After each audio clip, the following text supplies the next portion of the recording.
Wonderful, wonderful feeling. But I did have a lot of people in the last 24 hours contact me and ask me about how good our show was. They wanted to know. Because we got a really good show. This is the Inland Sports Show. We're here every single day from 3 to 6 p.m., the first and the only on Fox Sports, i.e.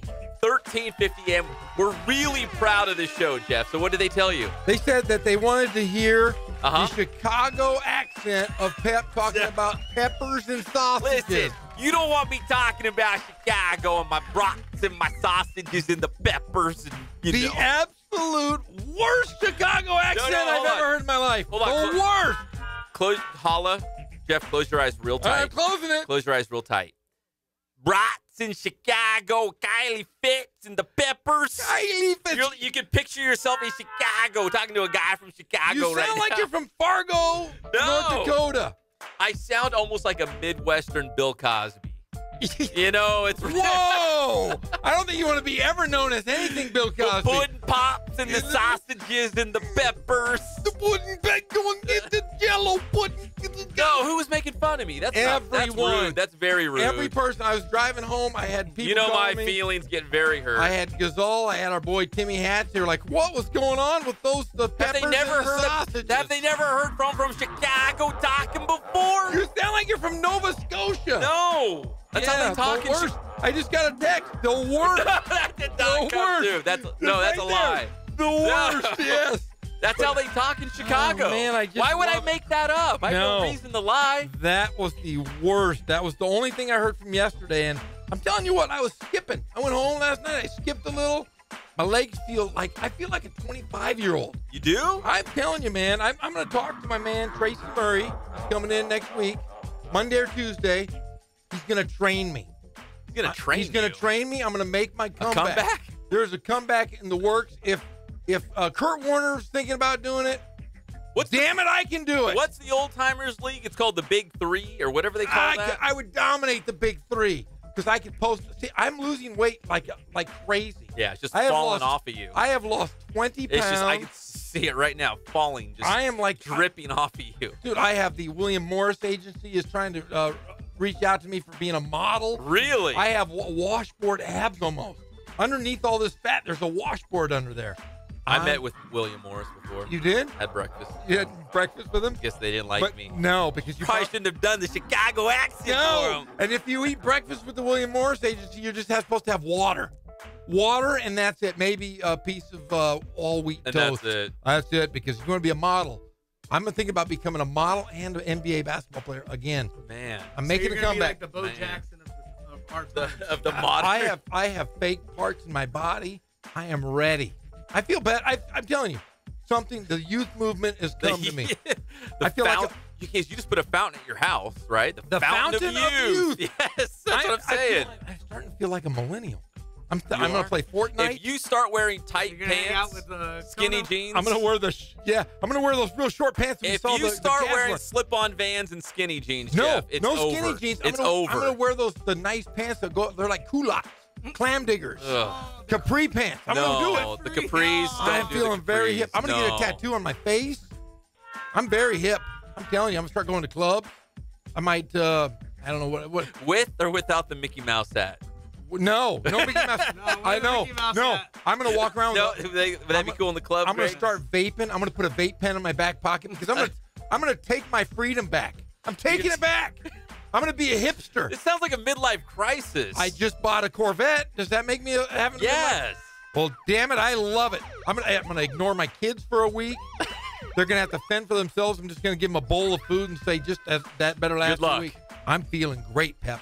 What do we got to talk about today? Listen, we got a big show, and everybody knows this is brought to you by Spoiled. Quick quality oil change. You're going to spoil yourself and your car because every 3 or 5,000 miles you're going to go into Spoiled off of Alessandro Boulevard because you don't want to break down on the 91, the 60, the 15, the 210, the 10. It's a mess out there all around the Inland Empire. So get into Spoiled today. I know you're overdue. Look at your sticker in the corner. You're way overdue. Get into Spoiled. Quick quality oil change. All right, so we had the NBA playoffs last night. Not much of a game for game one of the Western Conference Finals as Golden State takes the first one against Houston. 119-96. The Durantula, Kevin Durant, went off for 37. And as Jeff Gorham accurately predicted because, again, the fat's dripping off. His brain has never been more precise. He called it. Hair's growing on my head again. Hair is growing back, and it's not even gray. It's jet black. It's jet black. You called it. Klay Thompson's going to have a big series. I'll tell you what. You're going to have to guard Steph Curry. You're going to have to guard Kevin Durant. That leaves one guy that's wide open, and I think he's the best shooter, pure shooter in the NBA, Klay Thompson, and I called it. He had 11 points in that fourth quarter and was solid the entire game. Now, this was in Houston. In Houston. So Golden State grabbed that home court advantage. They stole it away. Do you feel like they're going to go back-to-back on the road and take this thing back to the East Bay up 2-zip? If they win tomorrow night in Houston, Houston has a problem. Have you been waiting for that one? Yeah, you've been waiting for that Houston, one. we have a problem. They will sweep if they win in Houston tomorrow night. I said I would make my prediction. They're gonna. You said 5. No, I said 6. I think I'm going 5. I said both of the conference finals would go 6 games, and now after seeing Game 1 in Houston, I'm like, oh man, maybe I was being too generous to the Rockets. I told you I would wait after that first game to see how it would No, go. you can't wait after one game. No, you can't. I can. Oh, yes, I can. There's no rules to say I can't. 5. They're gonna win it in 5. So Houston's gonna get 1. 1. Is it gonna be Game 2? No. Houston, we have a problem. It'll be one in did he have Houston? I have a problem. Houston, we have a problem. Yes. Put your cans on, Jeff. Where's your cans? I don't like headphones. My young ears. It's so loud in my ears. You're so youthful over there. I'm telling you, man. Flexible and youthful. And I'm gonna leave my wife. I'm gonna have several wives, maybe several girlfriends. Really? Yeah. I'm sure she's listening. I hope would she's love not. that. We have a I problem. just got a text. She's listening. All right, so Game 1 goes to Golden State. Game 2 in the East, Cavaliers and Celtics tonight in Boston. I think the Celtics go back-to-back on their home floor. I think LeBron's going to come back and have a big game, but I think LeBron's going to be the only Cavalier to have a big game. You know, I'm feeling a little cavalier about this, and I think the Celtics are going to beat them because guess what? He's going to lull the Cavaliers. They're like the Walking Dead. There is nobody on that team that can play besides LeBron James. And nobody's going to go out and get a career night against the Celtics. They play too smart. They play team defense. And they run their stuff. You know, it's almost like the Invisible Man. You know, it's like they're out there. You know they're there, but they're not really doing much.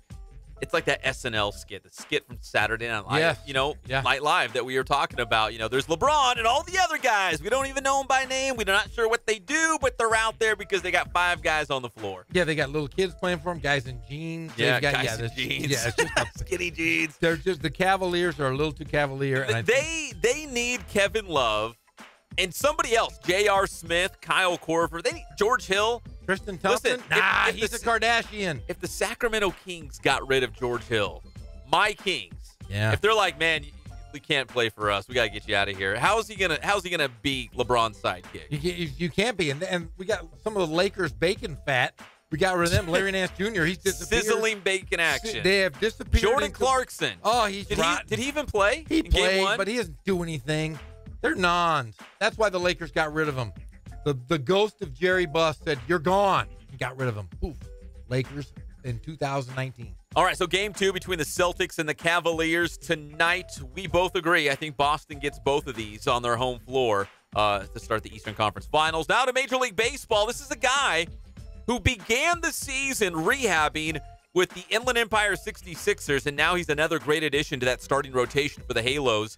The Angels beat Houston last night by a score of 2-1. So technically, Jeff, if you look at the percentage points, the Angels, as of right now, go look in your newspaper in the Press Enterprise, they are in first place ahead of the defending World Series champions.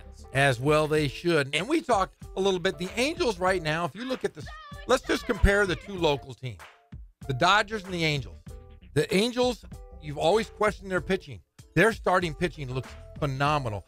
Their rotation, their middle relief, suspect. But right now, their closers looks like he might be hurt. We're going to talk to Jim Alexander about that. Yeah, Jim Alexander from the Press Enterprise is going to be here because he just caught up with, what's his name, Kenyon Middleton, I think his name is. So going through some elbow problems right now. But it was Andrew Heaney, the guy who had a huge game last night.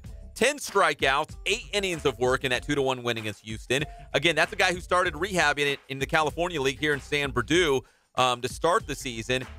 Again, it wasn't terribly sharp, for Inland Empire, but he gets to the big leagues and everything's okay. So that's where we're going to go next, too, because the Dodgers have Justin Turner and Logan Forsythe. In fact, Jeff, we're going to dig through that Dodger lineup a little bit more in depth later in the show. But I can tell you right now, your boy JT and Forsythe, both in the starting lineup for the Dodgers tonight in Miami. Both of them.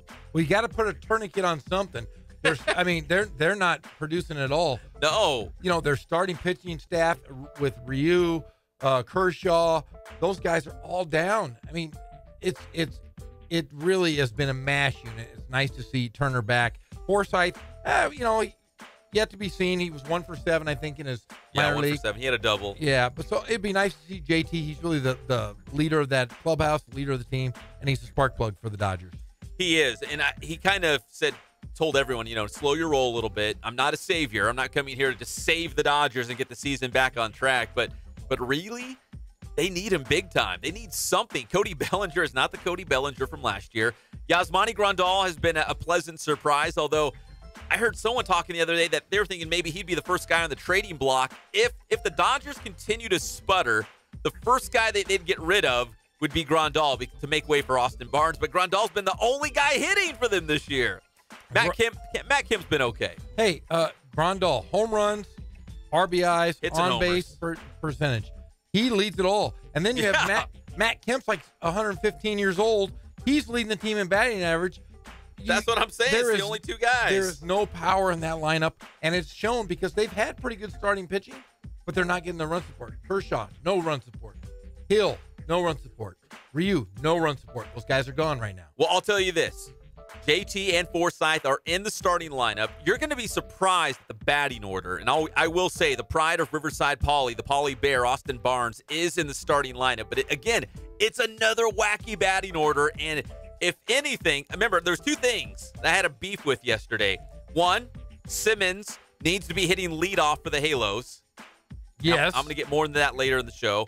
And secondly, the Dodgers need some consistency with the batting order. Austin Barnes is batting 8th one day. He's hitting 5th the next day. He's batting 2nd the next day. Like, the batting order is constantly changing, and guys are going in and out. And again, I get it because Dave Roberts is patching together this lineup every single day. But once guys start getting healthy, if JT comes back and Forsythe gets back, get a batting order, put it in place, leave it, let guys get comfortable. Leave that batting order together. I hate to really criticize Dave Roberts, but I will say this. Watching the pitching, it seems like he's pulling guys a little early. Hill threw a great game the other day, but pulled them out early. They ended up losing. You've got to get these young pitchers in the rotation, get them used to throwing a lot of innings, because right now that's all they have. Kershaw's out, Ryu's out. They need something. Maybe they can find a gem somewhere in that pitching staff. And finally, here in our Inland Sports headlines on Fox Sports IE 1350 AM, we had the big Ken Hubbs Awards last night, going to the top athletes in San Bernardino County. And the big winner, and this was not a big surprise, I think it was maybe since I've been around in the Inland Empire, maybe the biggest no-brainer. Jeremiah Martin from Cajon High School was the overall boys winner. The big football and basketball star signed with Texas A&M to play football. He might walk on to the basketball team, but, I mean, when you lead the state in sacks, with, what was it, 31 and a half or 32 sacks? He averaged like 30 a game in basketball. He was unstoppable, a mismatch nightmare on the basketball court. No-brainer. He was your overall Ken Hubbs winner. The girls' overall winner was Autumn D'Arcy, Redlands East Valley swimmer.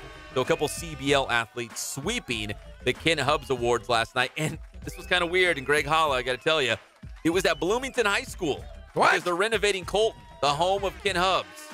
It's true. Bloomington? It's true. They're renovating the Hive. The Hive, man. It's going to have an all-new look. It's about damn time. They're going to build I don't want to say new stadium, but kind of. It's an all-new look. Did they drop the Moab? You know what the Moab is? Is that a bomb? The mother of all bombs. That's a bomb. Did they drop the Moab on Colton High School? Nah. They need to restart the whole thing. Because I'll tell you what, I used to go in that gym and you'd almost put your foot through the bleachers. It was bad floors. No, we got two gyms. There's the Ken Hubbs gym. You in the old gym. There's gym. the Macintosh gym. What? You're in the old gym. You're probably in the old gym. Isn't there? Did they blow up didn't they have a bridge that goes across the Yeah, they got a walking bridge. Yeah, that's just weird. That's the blow Ken it Hubbs up. gym. Blow it all up and start over. But we got two gyms in Colton. That's how good we are. Oh, whatever. Their campus is sprawling all over Hub City. Yes. What's the street that goes under the walking bridge? Rancho. How many times do you walk that bridge, Greg? When I was in school, a lot of times, but I drive. That's my indication of coming home is going under the bridge. You know what? You just brought a tear to my eye. I'm glad they're redoing the whole school. It's going to be fantastic. I can't wait. It is. That's Greg's route, man. They're gonna put a brick with his name on it. The young Yellow Jackets, man, fly high. Fly high. So you were at Bloomington last night? Yeah, I was at Bloomington. How was that? It was awesome. They've got a brand new football stadium. They got a brand new gym. It's really nice. What do you mean they have a new gym? Colton Unified School District is coming up. They got lots of money. Whoa! Lots Bloomington of has money. a new gym? Lots of money. That was about as big as my closet at home before. Yeah, no, it's really nice. About damn time, Bloomington. Between Hub City and Bloomington. Yeah, they needed one. Well, good job. Good job for those guys. Well, hey, was it like a club atmosphere at the Ken Hubs last night? Was it like a club? Yeah, sure. Was it just popping off? Like, everybody? Yeah. Was it fun? It was lots of fun. You were there for like gobs and gobs of fun. We had it live on the Inland Sports channel. We got lots of videos uploaded right now to the Inland Sports YouTube channel as well, so you can go watch some of the speeches, including the All-American Brian Landon, who signed to play baseball at Cal State Fullerton, but was also a football and basketball star. So it was kind of cool to see a lot of people all in the same room. You know, a lot of big-time stars and coaches. And were they serving peppers and sausages? Peppers and sausages. There it is, the worst Midwest. Close your eyes real tight. Oh, there it is. Yeah, we're in Chicago. You're from Nova Scotia. I didn't even know they ate peppers and sausages. I can feel the breeze coming off the lake, the Great Lake. I can feel it. Great Lake. Give me some brats. Get out of here. It's always in the Windy City. Yeah. No. Where are you supposed to be from again, we said? Chicago. Chicago, man. There's no way. Brats in Chicago. They got Kylie Fitz. There's another text. Bears. There's another text. That's terrible. What? There it is right there. They say the Bears. Bears. The Brats in Chicago. There it is right there. No, Tell that's him a lie. to stop. Who's tweeting you? Who's Everyone. texting you? It's not just one. It's everyone. That's good radio. When we pile up this studio with all the awards we're gonna win, I'm gonna laugh at those guys. You know what he's gonna say? Right, the first thing he's gonna say when he gets that award ESPY or whatever. Yeah, Emmy Award. Peppers and sausages. Golden Mike Award. Thank you for all the awards and the peppers and the sausages. Hey, I'm having peppers and sausage tonight. Are you? I am. I love grilling sausages and veggies on my grill too. So I'm not. No, I'm gonna bake this. You're gonna bake it? Yeah, it's baked. Is this healthy, Jeff? It doesn't matter. Anything I eat, it's coming off me. It's just dripping off you. I've never looked so good. I looked in the mirror this morning. You look really good. 20 years you look really good. Thanks, Pep. Yeah. You too. Like you even said, look at my beard, and I'm like, your beard even looks younger. Your beard looks younger. God. You look younger. You're dunking basketballs again. I'm feeling it, man. I'm feeling it. Comeback is coming. All right, the Inland Sports Show is brought to you by Ken Sporting Goods. More than 40 years in the Inland Empire, providing you with all of your sporting gear needs. So all the sports equipment that you could dream of: baseball helmets, football helmets, pads, baseball bats, batting gloves, soccer balls, shin guards, whatever you might need, Ken Sporting Goods has it. Plus, if you've got a Letterman's jacket, if you're the big man on campus or the leading lady on campus, they can hook that up too, and they can bling out your Letterman's jacket. So you can look really cool walking the streets of Hub City. I'm going to need one. Or Bloomington. I'm coming back to high school. Or the Fee. That's where Jeff hangs out. The Fee. Menifee. Menifee. Hey, I should be so young, Jeff. You should be an undercover cop. I'm like Benjamin Button. I am going backwards. You should be undercover cop like 21 Jump Street. I think you can. Me and Johnny. I think you can pull it. Go back as into a high school student. Yeah. Oh. What would be your high school name? High school student name. I am always the Big Jeezy. Yeah. It ain't easy. Students, we have a new kid in class. His name is Big. Last name Jeezy. Big Jeezy. I like peppers and sauce. He's from Chicago. Hey, nobody loves to laugh more than Tim Cook. He's going to join us next. He's the head basketball coach at Live Pacific and the athletics director. We're going to talk hoops with him when we come back. It's your favorite show, the Inland Sports Show on Fox Sports IE 1350 AM.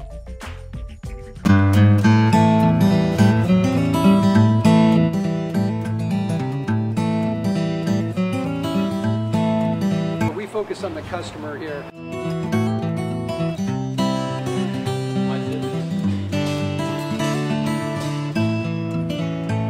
Believe it or not, that is the biggest thing for customers on an oil change. They just want the convenience of coming in, driving in, getting it done, and driving out.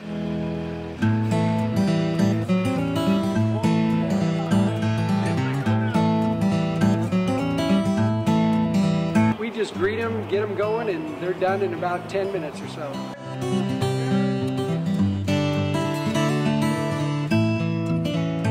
We don't push any sales on them. We do the oil change, and I think that's what sets us apart is our customer service. Vacuumed and cleaned your windshield for you as well. Everything's looking pretty good. You come into us one time, believe me, we'll spoil you and you'll be ready to come back the next time.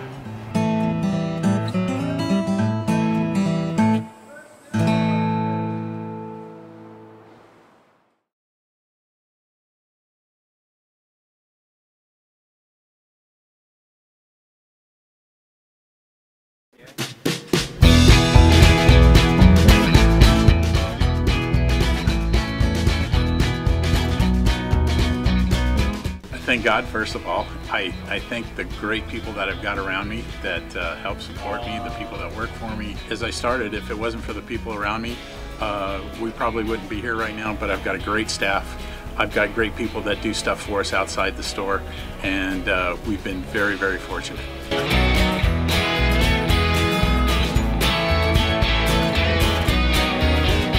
Our service is impeccable, and we just keep trying to get better every year. We can do online stuff for your teams, as well as, like I said, the screen printing, the embroidery. We also have 3 women that do extra sewing for us, like tackle tool on uniforms, or the bling or rhinestones for different shirts for the ladies. That's why we have certain racks just for certain schools, and the fun about that is that it turns into other schools that may come in here that aren't as close, that we can do stuff for them as well. We've had very, very good customers throughout the years, and it's just been a blast.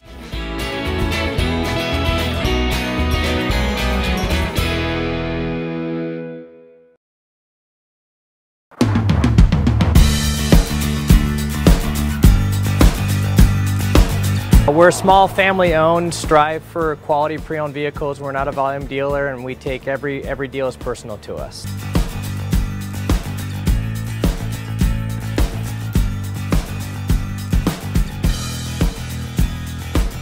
We're a low-stress environment. We're not a pressure sales house. If you want to shop us, you're more than welcome to shop us. We have, like I said, great rates, competitive financing, a lot of one-owner, clean Carfax, clean title vehicles. As you see, we have Carfax everywhere. That's most important to us, to educate our customers before they make a purchase.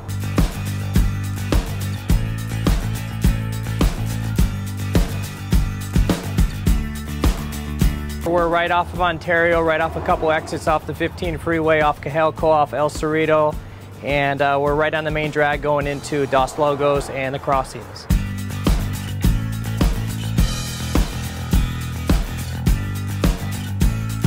We have great financing, we have great lenders that we're using. We do buy, sell, trade, cash for your car. Whatever we need to do to help accommodate the customer, that's what we're here for.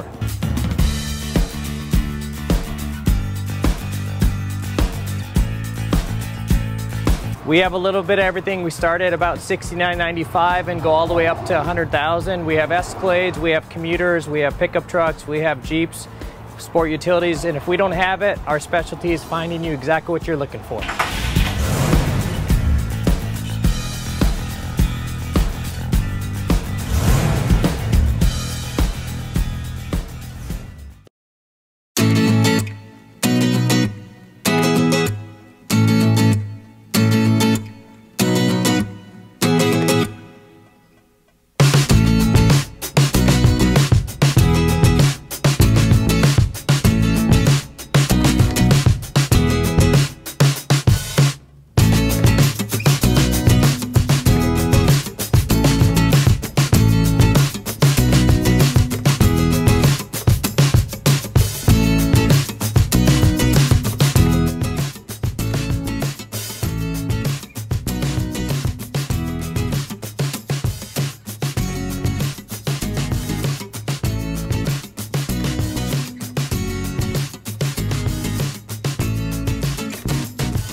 Hernandez and Jeff Corum. Man, dig that crazy chick.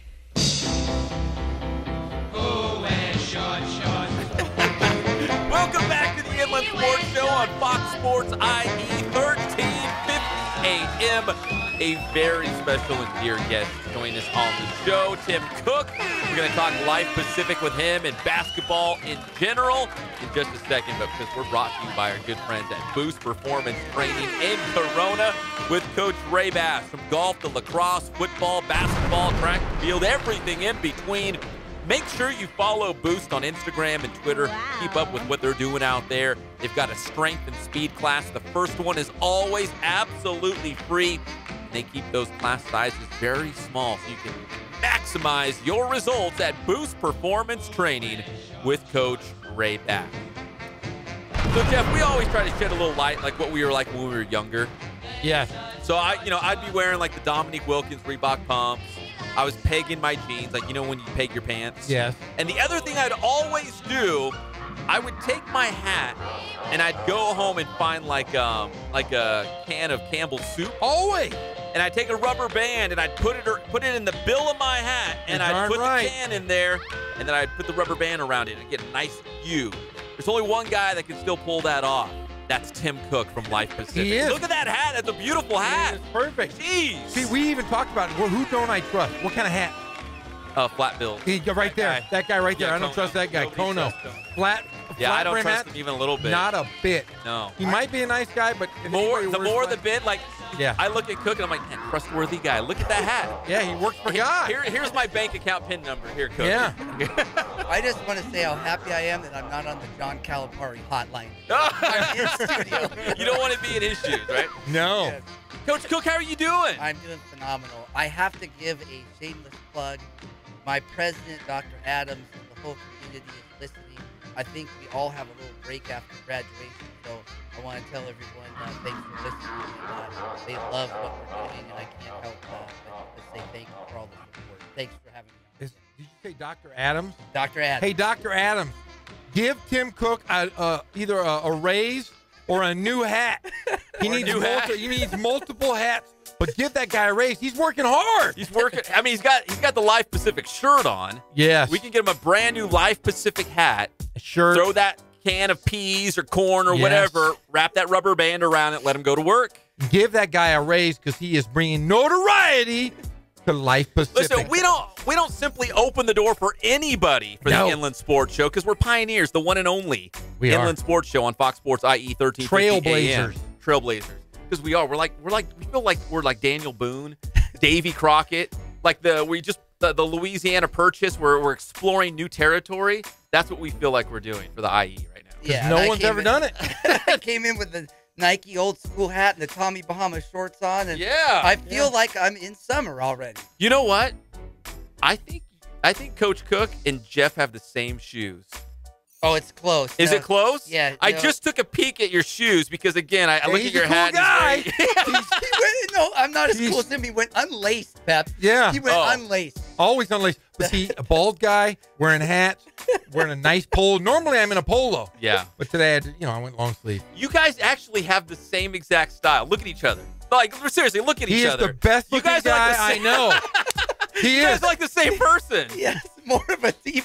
A 5:30 shadow. I've got the 5 o'clock shadow. Yeah, that's right. I've got 5:30. Yeah, it's a little more grown out here. I took off the afternoon for this. I took an afternoon off to hang out with us. To my favorite city. No offense to San Dimas. Hashtag the Riv. I love Riverside. You guys know that. People think I'm crazy. I lived here for 8 years. I love this place. But San Dimas has Bill and Ted's. Wasn't Bill and Ted's from San Dimas? It's coming back. Yeah. Three, right? Yeah, Bill and Ted's 3. And they got that water park, Raging Waters. That's what it's famous for. A quarter mile from the beautiful campus of Life Pacific. By the way, to be Life Pacific University in 2019. Oh. Go ahead. Stepping up. Hey, big time. Hello there. Hello, we're a university now. We're no longer a college. We're a university. Hey, do you have a season pass in the old water park? No, I don't, but we do walking up there. That place, you can't even get in. The cars are all lined up on the 57. I don't know how people even get in there. Hey, do you remember the old pudding stone? spa or the hot tubs? No. Here?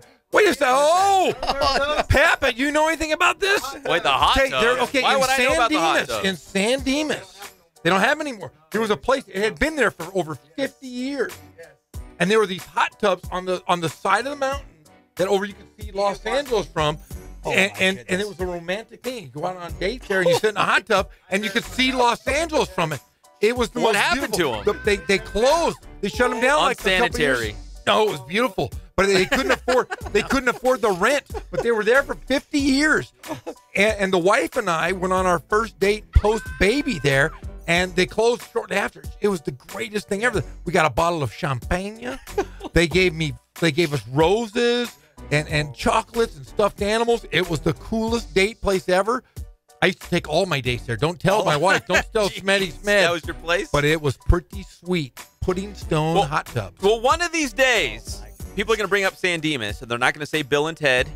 No. They're not going to say Raging Waters. They're going to say, hey, that's where Life Pacific University is, San Dimas. Is that the goal, Coach? I mean, is that the goal? That's the total goal. And us getting out, and now that we have 9 sports, and just added wrestling and women's basketball, and going into the Golden State Athletic Conference, and men's basketball, we're playing a bunch of Division I's against San Jose State and UC Irvine. A possible game with UCR here. This next year, we're working on that as we speak, and there's some great things coming. So I hope that people say that. We would love to see you guys add UCR to the schedule, because even last year and some of the schools that you're listing for this upcoming season, you guys play big-time Division I schools, some Big West Conference schools. You like that competition, right? I mean, you want to play with some of the big boys. Yeah, I do, and I just love to put our kids in a competitive format where they might not be able to do that with other schools and other small colleges. And, we signed 9 terrific new recruits. A couple of them will redshirt just to get strength and maturity to their game. But we've added some transfers, some really high-level high school kids, and then we have 9 returning lettermen who we really think that we haven't skipped a beat from the back-to-back nationals that we've been able to go to, and I just really look forward to that competition. We get beat up a little bit, but it's incredible for our brand, because if you play well and you compete, no one really expects you to win those games, but if you do well, it's so good for your alumni and community. It's amazing. I hope we can keep it going, because as you get better, these schools don't want to play you. Well, Jeff and I did the game where you guys played Azusa Pacific, and Azusa Pacific's a really good, solid Division II team. Yeah. And you guys hung with them. It was an amazing game. What a great game for the community. But that's a nationally recognized school. They play more like a low Division I. None of those teams in the Big Sky, a lot of teams in the Big West don't want to play the Pacific, Concordia, Irvine. We played both of them. And just an incredible game. And it was great to have you guys do calling the game. You guys saw that there wasn't a spot in the gym available. And what a great atmosphere. Well, you guys are taking not only a big jump, changing the name to Life Pacific University, but you guys are taking a jump into a higher division next year. Yeah, the Golden State Athletic Conference, which is arguably the best conference in NEI Division I in the whole country. Cal Baptist, where I was there for 8 years coaching, used to be in that conference before they went to Division II, and it's still an incredible conference. You got the #1 team in the country last year, the Masters. You've got a top 5 team in Hope International and Westmont. And it's going to be a huge a jump for some of our programs, but also we're looking towards just all the competition and the branding that it's going to bring to the school. I know the president and everyone is really excited. We got to take a break. We've barely scratched the surface here, but we got to take another break. When we come back, more with Tim Cook. We got to get to the NBA playoffs. We got to talk about recruiting guys. You hit the IE pretty hard? You hit the IE, right? Oh, yeah. This whole area. We have 17 guys from Southern California. We have an 18-man roster. It's unbelievable. We got lots of talent. Yes. Lots of talent in SoCal, including here in the 951 and the 909. We'll talk more with Tim Cook, and I want to play a little game show with you guys. I'm ready. Are you guys ready? I'm always ready for games. Because you love to laugh, Jeff, and Coach Cook. I know Cookie loves to laugh. Best laugh in the world. He loves to laugh. So we're going to laugh it up when we come back. It's the one and only Inland Sports Show on Fox Sports IE 1350 AM.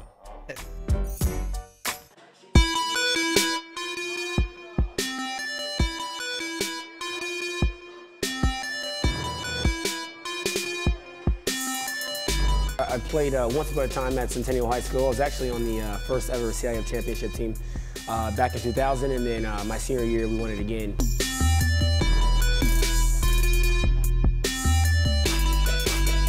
I'd say that's my passion because I've done it. You know, I know exactly where these athletes are at. I know what their mindset is right now. I know how hard it is to, number one, find a performance coach who can take you to the next level.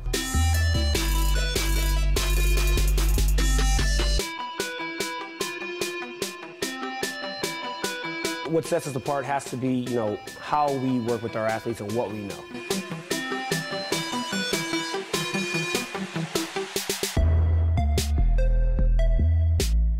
We can take an athlete and you know, help them reach their athletic potential, you know, help them, you know, prevent injuries, help get them stronger.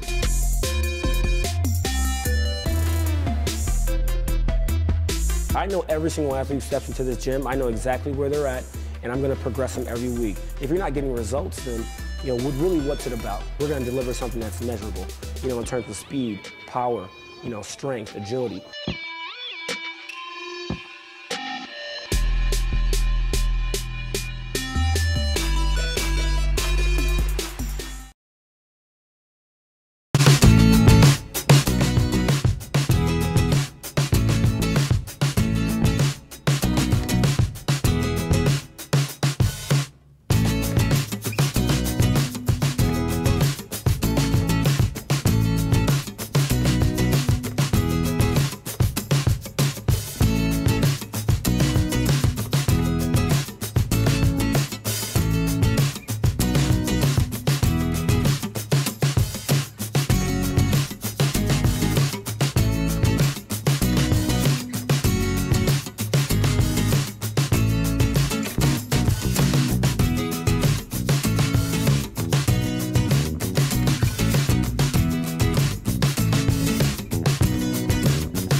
hear the most annoying sound in the world?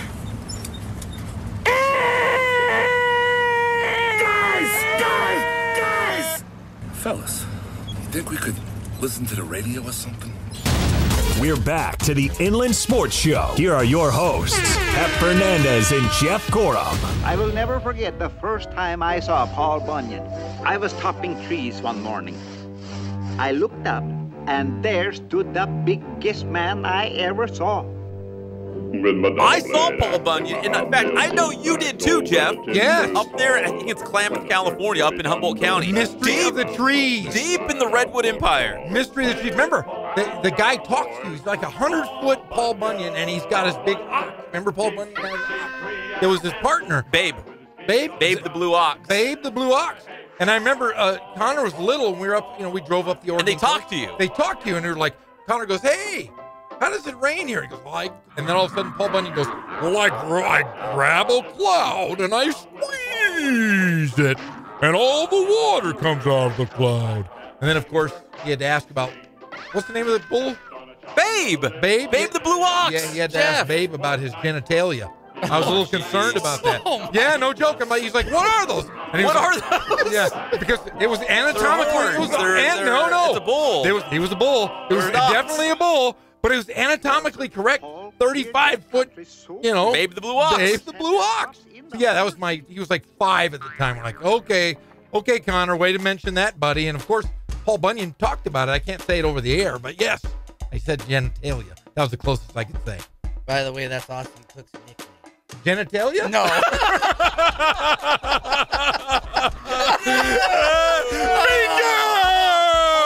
Hold on. Yeah. That's wrong, man. Paul Bunyan. We knew Paul that. Bunyan? Yes, Paul Bunyan. Yeah. Gosh darn it. Why did I set you up like that? Yeah, that was great. Oh, my God. See, here's the thing. That was gold, Jerry. I'm ruined. Jeff goes straight to the gutter. There's no detour. There's no long path. He goes straight to it. I think we've been friends for a long time. I can take that one. That one hurt a little bit. Yeah, of course we played.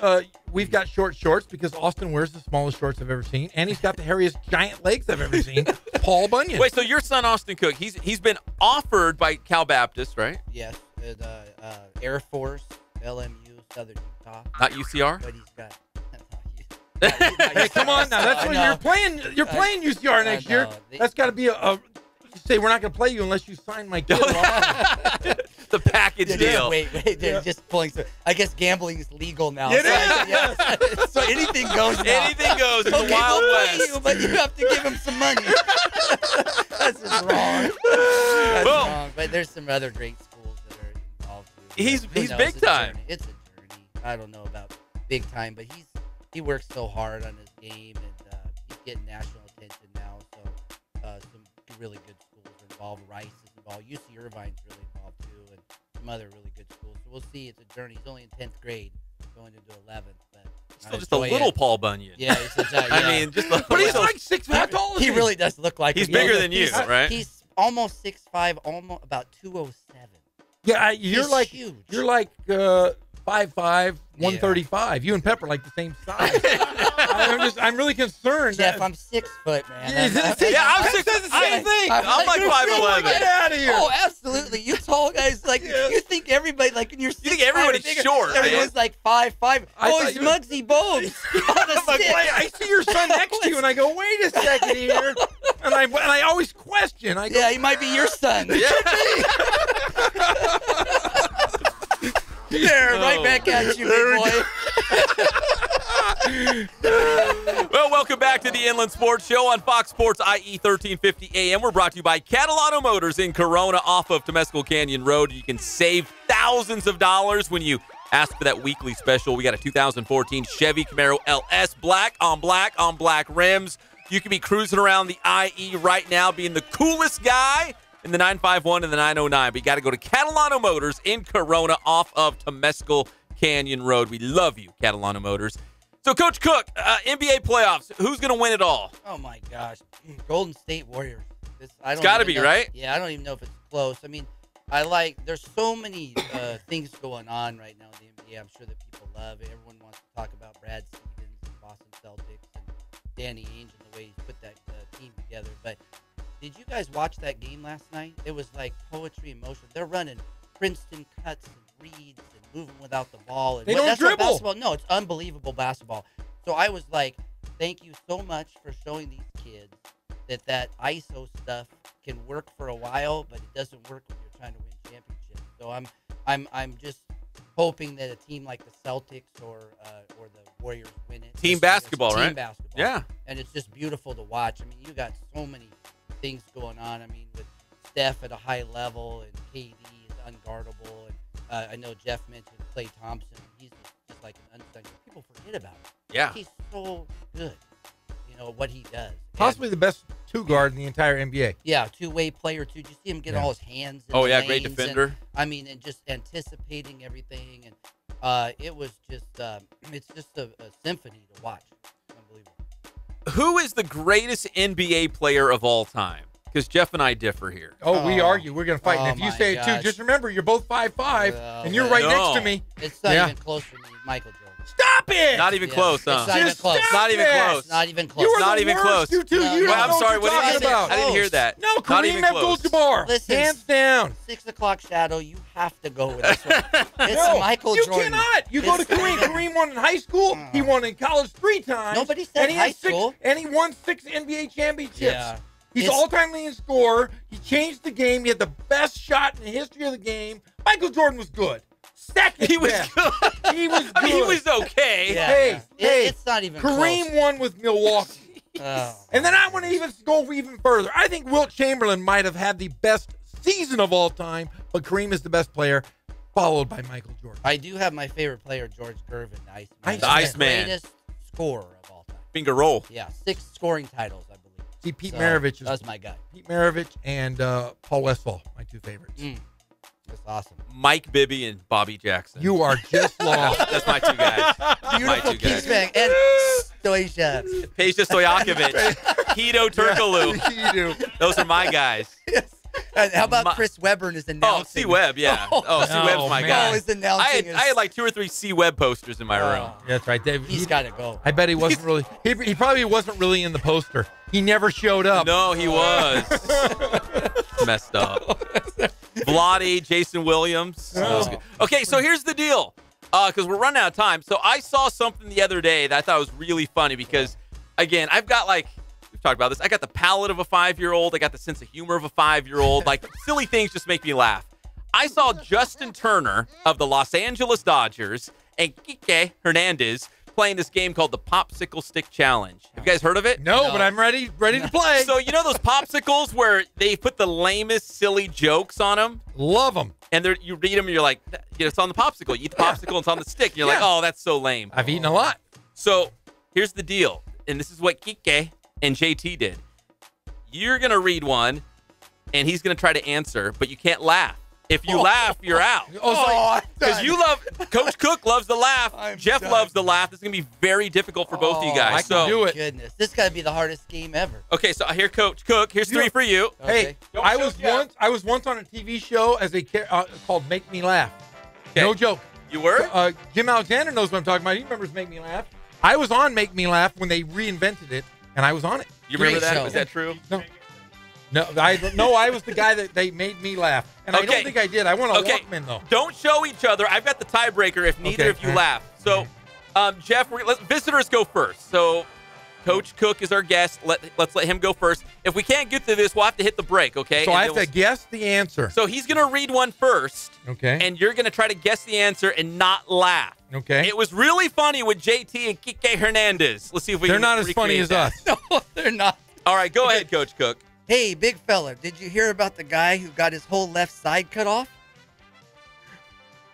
No, I did not. He's all right now. You guys both lost. No, I'm not playing. It's you two. It's you two. Okay, no, Jeff. if you read it, it's fine, isn't it? Yeah, you have to read it. Okay, now Jeff, now it's your turn. Now you got to do it to Coach Cook. What do you call a man with a rubber toe? I have no idea. Roberto. Okay, Coach. I told you. I got a bad sense of humor. Kike did it. JT did it. Okay, Coach Cook. Okay, I held that one in. Yeah, you did a good job. Why can't you gamble in Africa? I don't know why you can't gamble in Africa. Too many cheetahs.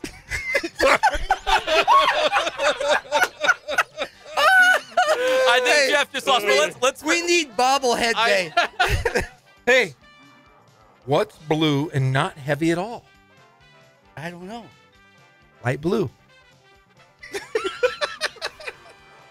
That's a good one. All right, Coach Cook. What kind of bagels fly? I don't know. A plain bagel. That's a good one. I got the good ones. All right. Jim Alexander's like, I've seen enough. All right. What kind of man has no body and no nose? What kind of man has no body and no nose? I don't know. Nobody knows. All right, here was the tiebreaker. All right, here we go. Those are so gently stupid. This is for everyone in the room. What do the movies The Sixth Sense and the Titanic have in common? Nope, nothing? Dumbfounded. I see dead people.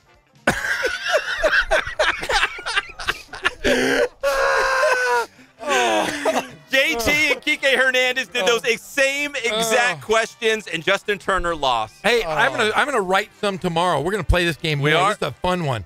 I have a whole bunch of Did you stuff. like that one? Yeah, I loved it. What kind of man? What do you call a man with a rubber toe? Roberto. Listen, we got a break. Coach, if you want to hang around, you can. We got to get Jim Alexander on in our next segment. If you want to hang around, you can, but we got to take a break right here. When we come back, we're going to talk Dodgers and everything else with Jim Alexander from the Press Enterprise when we come back on your favorite show, the Inland Sports Show on Fox Sports IE, 1350 AM.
Welcome back to the Inland Sports Show on Fox Sports IE 1350 AM. We are brought to you by Spoiled. Quick quality oil change every 3,000 or 5,000 miles. Get your car, truck, SUV, minivan into Spoiled. Quick quality oil change. We love you, Bill Navigato. A Feliz Navigato to everyone out there on a Tuesday. There's a lot of people in the studio today, Jeff. It is a packed house. We usually have a lot of room for activities. Not a whole lot of jam-packed people. A lot of humans in here today. Lots of humans, it's really warm in here. They need to turn on the air here at the iHeart Fox I'm Studios. either freezing, like with a sweater and beanie on, or I'm like sweating. Today I'm sweating. So you just never know what you're going to get. Pretty warm. Well, I'm pretty excited because Jim Alexander did not walk out on us. He did. You heard that whole segment. Oh, he's like, there's still time. I'm hoping that the level of discourse here either goes up because the alternative is going to go way down. Hey, you never know. I'm feeling it. I'm feeling it. Jeff's well, in a rare I'm mood. kind of moving out of the way then. Jeff's in rare form today. We got Jim Alexander, Press Enterprise Sports columnist, join us here on the Inland Sports Show on Fox Sports IE 1350 AM.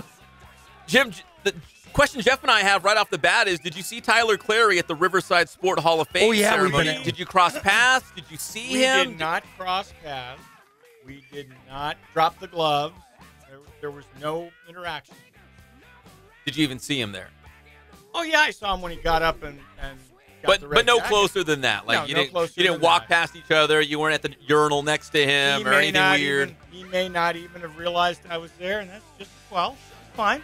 Everyone knows you're there. When you walk, you light a room up, Jim Alexander. Or douse the lights. One of the two. Did you More guys, likely than that. You guys never locked eyes? Nope. No? Nope. Darn it. Well, there's your answer, Jeff. I got to see him and Jim Clover exchange barbs about their respective alma maters. That's true because he's a Wolverine. Tyler Clary's That's a right. Wolverine. And, of course, Jim Clover, it's well documented. He loves the Ohio State Buckeyes. He does love the Buckeyes. So, Jim, you just wrote a column about the next Hall of Fame class. You included yourself, right? No, I didn't. No, I didn't. I am not among those 50 under consideration. You know who'd be great for next year? Although it would have been, it might have started a conversation. I don't know. Yeah, you know why, though? Because Jim, when he started working for the Press Enterprise, they wrote in cuneiform. What's that? Is that hieroglyphics? Yes. When he started at the Press Enterprise, they were writing on the walls. He was writing about the best hitter in the caveman days, and I'll tell you what, he knows everything about. He's been Riverside. reporting that long. Hey, he saw Mount Rubidoux. Just form. He came. He's like, plate look at tectonics, that. and he named Mount Rubidoux. He said, "I'm going to name that Mount Rubidoux." Watch Boom. it, Gorham. Watch it. But you know, I still have a pen. I still have a computer. I still have. He's taking notes over there. He's like, okay, Jeff, got I'm it. gonna Got get it. you. But you know, I am curious. I think I've asked Jim before, but I can't remember. It's probably worth repeating. Did you ever interview Jeff?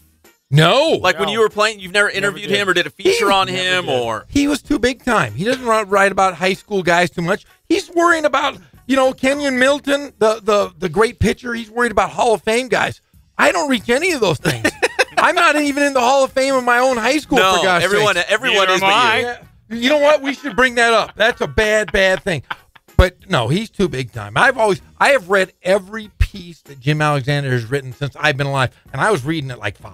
Maybe Young 15. reader. Maybe 15 I started reading. 5, 15. But I've been reading everything. He's the best writer around, and he's a jewel, and we love Jim. Thank you. And you run the gamut, Jim, because you're at Dodger Stadium, Angel Stadium, RCC for swim, right? I mean, you're kind of all over the place. Is it kind of strange? Because I always feel kind of weird that you'll go to some large venue with thousands and thousands of people. Let's say it's a professional sporting event. Let's say it's at the Dodgers. And then the next day, you're sitting there in a fold-out chair at a pool deck, and with 100 people walking around. You know what I mean? Like it's just different. It's just like man, I was just sitting next to Yasiel Puig yesterday. Now I'm sitting on a fold-out table and chair, doing some high school swimming. It's what we do. Yeah. I mean, and I like to say I'm a human pinball because I'll go from here to here to here to here, and people always ask me, how do you do that?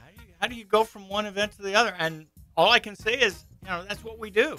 Yeah. That's that. And I know the general columnist is becoming kind of a dying breed, but I still think there's a place for that person who can do a high school or a small college game one day and do a big league event the next. Now, what do you prefer? Do you prefer the big league, the big stars, the professionals, or do you like the story that kind of you find in a niche here in the local, maybe just going to like watching swimming? What do you prefer doing? I just like good stories, and sometimes they are in the big stadium, and sometimes they aren't. So, and sometimes you go to a big league game, and maybe there's not really anything there. It's just a routine game, but maybe something will come out of it. Sometimes, if you go speak at a school or, you get a question asked like, hey, what do you prefer, doing the Dodgers or going to a Riverside Poly baseball game? And I always tell the kids, Yasiel Puig's not going to remember me. Mike Trout's not going to be like, hey, Pep, how's it going? But I go to Riverside Poly and they're like, hey, it's Pep. I like that feeling. You know what I mean? And another columnist once pointed this out to me years ago, and it carries some weight. Because when you cover those big events, that gives you some currency when you go to the local high school or you go to the local college, and they say some credibility, hey, right? This is a guy who covers big league stuff, and now he's on our field. He's on our campus. He thinks we're important enough to write about. Well, speaking of the Dodgers, they had what were they called? Alumni Weekend, or what they call that? You mean Old Timers Day? They call it Alumni Weekend. They're trying to be politically correct. No, okay. So aside from losing to the last place Cincinnati Reds, who might lose 100 games this year, 4 straight at home in Los Angeles, you feel like it was more of a distraction because the Dodgers are sputtering right now, but they're like, "Hey, don't look at the win-loss. Hey, we're going to celebrate our tradition and this and that." I mean, it can't. Obviously, when they scheduled it, they didn't have this in mind. They figured, okay, they'd be going. You mean first place? Yeah. First place, what have you? But that's kind of the way it works out. You say, hey, look at the shiny object over here. Don't look at our one-loss record. Don't look at all the guys that we strand in scoring position. Don't look at our average with runners in scoring position. Don't look at our bullpen. I mean, so that's kind of the way it works out. Now, do you look at the Dodgers this year? And a lot of people, I've jumped off the bandwagon. I was like, hey, they're done. Do you think their window of opportunity might have closed? They had 5 really great years in a row. Do you think that window of Kershaw maybe getting older, injured, do you think that window for the Dodgers might be closing? I don't know. It's hard to say, and like we say, it's still May. I mean, there's still time for them to get on a run. I mean, what they did during the middle of the season last year, I don't think that can be ever predicted. No, that 50-game stretch. Yeah, but they've had a couple years like that where they've been in the doldrums going into late May, early June, and then just turned it on. Cool. So, I mean, I suppose they're capable of that, but this is by far the worst bullpen that they have had through this entire stretch. And they had a couple of bad ones and still survived. But when you cannot depend on guys to get outs, and they really haven't been able to, I mean, it makes the game a whole lot tougher. Well, the good thing is, even though they lost 4 in a row, they were down 8 games to Arizona going into that, and now they're still down 8 games. Because Arizona got swept by Washington. So they kind of were helped a little bit. They were helped a little bit, but I saw a lot of symptoms. I mean, you talk about guys trying too hard. I mean, Bellinger trying to bunt for a hit in the 9th inning of a game rather than taking a take sign when it's a 3-0 count. I mean, you've got guys trying to do what they can't normally do just because they're trying so hard to get something started. And as long as that continues, the noose just tightens. It just gets worse. The thing that bothers me, and Jeff and I have been talking about this for days, is that I get that Dave Roberts is piecing this lineup together every single day, and guys are kind of playing out of position, and the batting order always looks different. Austin Barnes will be hitting 2nd, then he's hitting 8th, and I think today he's hitting 5th. Like, he's all over the place, and he's just one of the guys that's completely moving all around. Do you feel like if people were healthy and they just had some consistency, things might kind of come together? Yeah, probably, except that under these circumstances, when you don't know who to trust, when there's so much uncertainty, then you've got to mix it up. You've got to pull a lineup out of a hat or what have you. I thought it was very interesting. Bill Shaken of the competing publication, who's about to move to El Segundo. I'm not going to mention their name, but I think we know who they are, and I love Bill. He had Q&As this morning in the paper with Dave Roberts and with Andrew Friedman, the president of baseball operations. And Dave Roberts was fairly upfront about the issues they've been having. It seemed like every question Andrew Friedman answered, he danced around it. I mean, it's kind of like, well, I don't really want to take responsibility for this. I'm going to try and slide through and not directly answer these questions and not lay blame or take blame. Do you think he feels like, hey, I gave you a ton of talent. Now you got to make it perform on the field. I gave you guys everything you needed.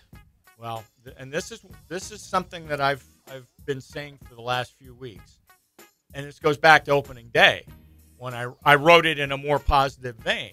But they've kind of had an arrogant approach, especially when it comes to putting together a bullpen, because they've kind of believed that they can take somebody off the scrap heap or out of the dumpster or what have you and turn him around. They did it with Joe Blanton 2 years ago. They did it with Brandon Morrow last year. And so instead of paying market rates for quality middle relief, they're going after guys figuring they can be reclamation projects. And this year it's not working.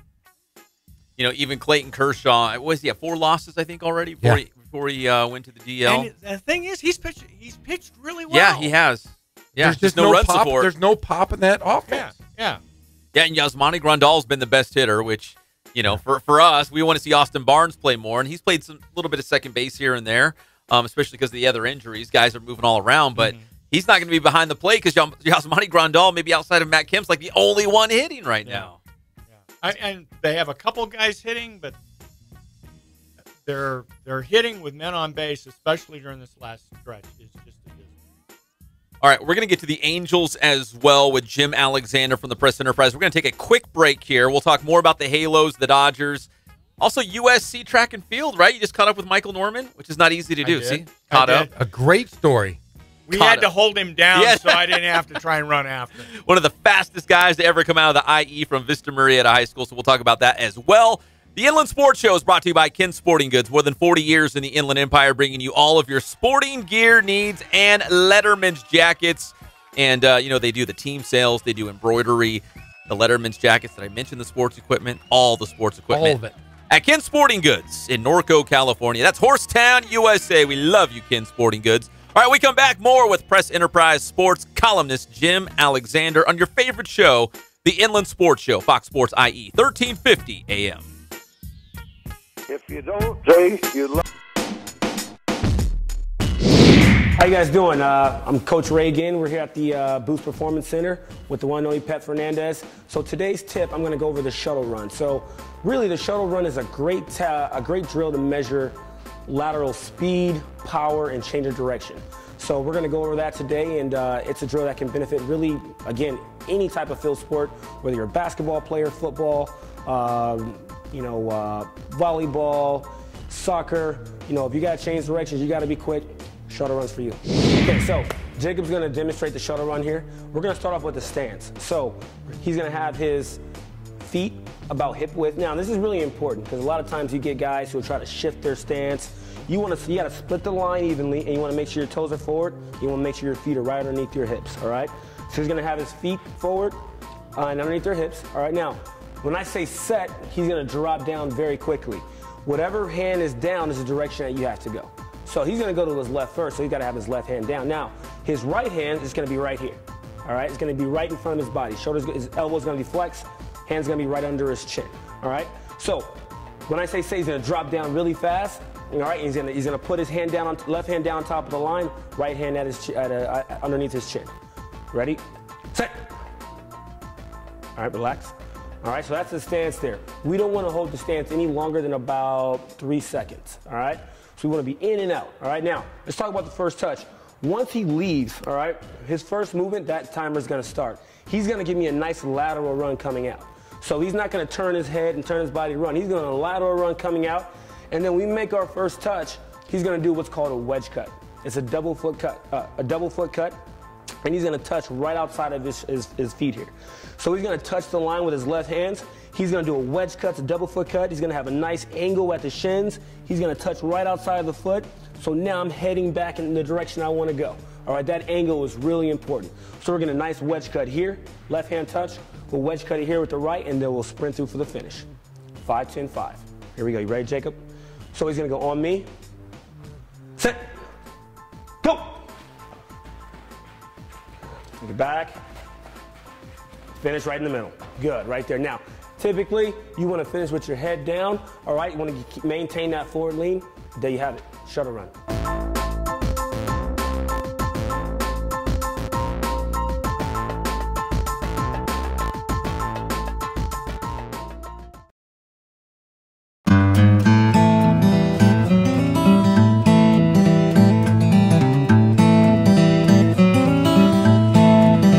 Focus on the customer here.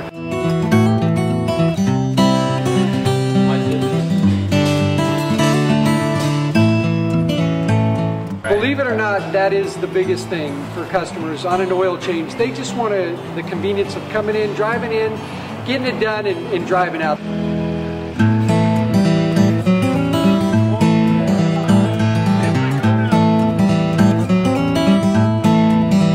Just greet them, get them going, and they're done in about 10 minutes or so.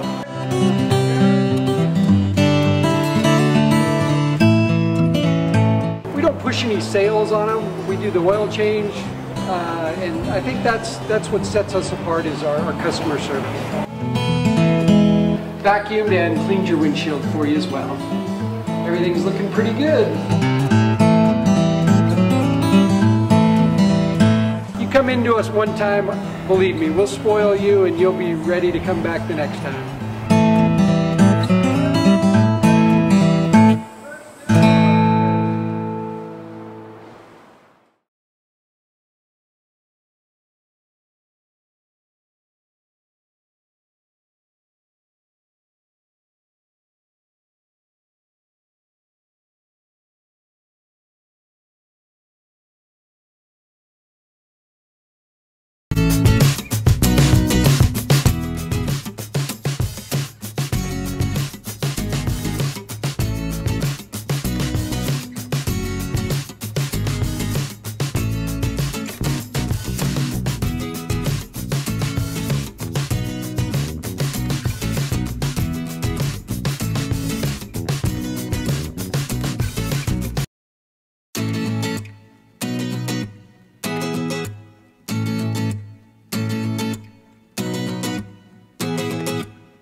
One and only Inland Sports Show on Fox Sports IE 1350 AM.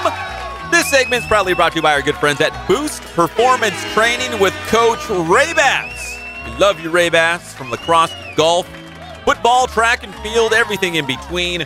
Make sure you follow Boost on Instagram and Twitter, see all the cool things they're doing out there. So if you play youth football, maybe high school baseball, trying to turn pro, get a scholarship, trying to make varsity, any of those things, they can help you out at Boost Performance Training with Coach Ray Bass. Ask for Boost by name. Wow. Hello, Beach Boys? You love the Beach Boys. I do love the Beach Boys. That's one of your favorites. It is one of... Man, Jeff, you know me pretty well. We're like brothers. I see you a lot. I mean, like a lot. I see you more than my family. Yeah. It is. It's real scary. And you know what else? I'm starting to love you, Pep. Uh-oh. I love really Get serious. Scary. I love you, Pep Fernando. I just moved a little farther away from Gorham. I look into your eyes every single day of my life, and there's love. A lot of love. What are my eye colors? I don't know. I'm colorblind. Are Green. Oh, there you are, colorblind. Never mind. That's not even fair. Jeff is colorblind. True story. What do they? Well, actually, what do they look like to you? Brown. Yeah, light brown. Yeah, middle brown. Oh, I see. I know. I can see red on there, but like if you put green and brown next to each other, forget it. How about this? Jim Alexander from the Press Enterprise Sports Columnist. Got a sweet blue shirt on. What is it? Dark blue, light blue? What would you? Let's go deeper. Let's go Columbia blue. No. I would call that teal. Sharks teal. Sharks teal. Hey, there you go. I thought it was Ramona High Ram blue. I was all excited. No. You look at that Santiago baseball shirt over there and the trim. Yeah, look. Oh. You don't know? No, I'm sorry. That might be a little greener. It's a beautiful shirt, though. Yeah. It looks blue to me. It looks fantastic. It was in the closet. It was clean. There we go. Quick story before we jump back with Jim. So, Jeff and I do the UCR basketball games, and I always had a blue highlighter. Loved it. Took it everywhere. Montana, wherever we went. Hawaii, it went with me. And then one day we lost it. And Jeff's like, hey, I found your highlighter. Here it is. I'm like, well, thanks. I appreciate it. I've been missing it. That's my favorite highlighter. He hands me a purple highlighter. And he's like, here it is. And I'm like, I thought it was in it. I'm like, that's not my highlighter. That's purple. He's like, no, it's not. It's blue. Hey, Pep, foreign blue. Foreign blue, right? That's right. Close. I was so proud of myself. I'm like, oh, I found it. You're like, here's your highlighter, man. So excited. Your favorite highlighter. I'm like, oh, Purple. Thanks, Jeff. He hands me. I mean, what is set this? up that punchline for me. Yeah. Foreign blue. Yeah. Low-hanging fruit. It was close. I appreciate it. Jim Alexander, sports columnist from the Press Enterprise. We were talking Dodgers, so we're equal opportunity. We'll go Halos. Yeah. So you just did something on, is it Kenyon Middleton? Keenan Middleton. Keenan Middleton. Keynan. I get it confused sometimes, too. So but evidently, he came out early of the Sunday game against the Twins. And yesterday they said he did an MRI, said he had, quote, damage, unquote, in his right elbow.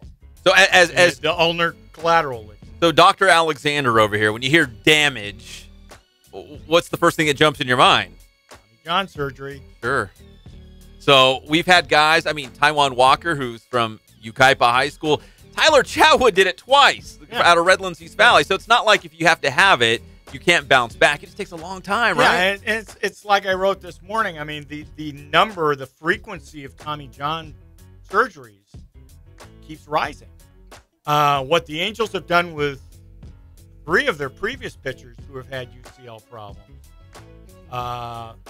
they've done stem cell therapy, where they'll shoot stem cells into the area and avoid surgery, right? With Garrett Richards, it worked.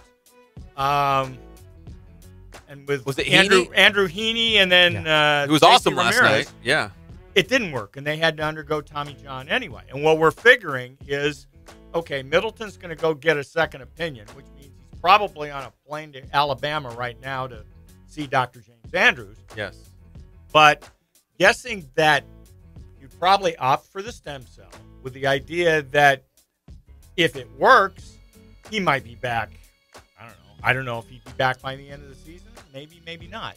If it doesn't work, and he's got to have the Tommy John anyway, Well, that puts it in the next season, right? Even if he had the Tommy John surgery now, he probably wouldn't be back all next season anyway. Yeah, it puts it in the next year now. It's take that risk and see what happens, and maybe it'll work out. Yeah, that's hard. A lot of pitchers, it's happening. I don't know if it's the workload. I have no idea what it is, but there's a lot of guys going through this. And that's pitching is an unnatural act. I mean, the shoulder and the arm were not designed to throw a baseball 100 miles an hour repeatedly. Yeah. 80, 90, 100 pitches a game. I mean, and in fact, I did a interview with Tommy John last year before he was honored by La Sierra University. Oh, yeah, that's right. And, we talked a lot about the injury. And his son is a doctor. I think he's an orthopedist, and he's also involved in exercise science and what have you. But anyway, Tommy Sr. was saying, you don't see softball pitchers going in to have Tommy John surgery because that's a more natural motion, the underhand motion. Throwing overhand, that puts so much stress and so much strain on the shoulder, on the elbow, on the arm. And the frequency of Tommy John injuries, I think, is a lot to do with the improvements in sports medicine. I mean, 50 years ago, he's got a bad arm. He's done. Yeah. Sandy Koufax probably should have had the same surgery that Tommy John had 8 years later. He retired at age 30. Yeah, now if he had the sort of sports medicine that exists now with the tests and the diagnostic stuff and they can try the to fix surgical options, he could have been pitching 38, 39 years old. Yeah, guys bounce. It's not like a career-ending injury. Yeah. Guys bounce back. And like we said, Tyler Chatwood from Rev did it twice. Yeah. USC track and field. Jeff texted me over the weekend and said, we got to talk about Michael Norman. Now we're top. Are you happy now? We're talking about Michael Norman. Because he won the 200 and the 400 in the Pac-12. He did. And just a little backstory on him. He was, back-to-back Gatorade National Track and Field Athlete of the Year, right? Mm-hmm. From Vista Marietta High School. I think his bread and butter was the 400. Does that sound right? The 200 and the 400. And the 400? Yeah. So you caught up with him because I believe he went to the Olympic trials, right? Coming out of high school. He went to the Olympic trials that summer. Yeah. A great first day at the Olympic trials.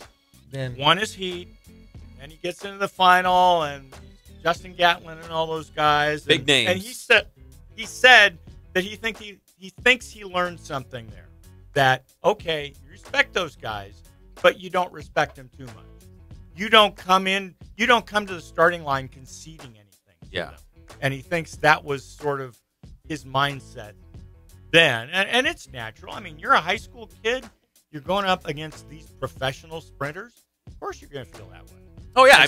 I just think by 2 years from now, when the next Olympic trials roll around, there will be no fear. There will be if there's any intimidation, it's going to be flowing the other way. Based on your conversation with him, does he feel like I'm going to the Olympics in 2 years? Yes. I mean, he doesn't want to come right out and say it, obviously. I mean, you don't want to look too far ahead. But yes, and that would be special for him because his mother was born in Japan, and it would be coming back to Tokyo. Really? I didn't know that. And it would be just a cool thing all the way around. When he was at Vista Marietta High School, I mean, we see guys dominate at the high school level. Doesn't matter the sport, but we see guys dominate. And then there's like a Michael Norman level. Like, you don't see that very often. He was just head and shoulders. He was better than everybody else, and it wasn't even close. I hate to use the term man amongst boys, but that's what it was. He had a gear that nobody else had. You're exactly right.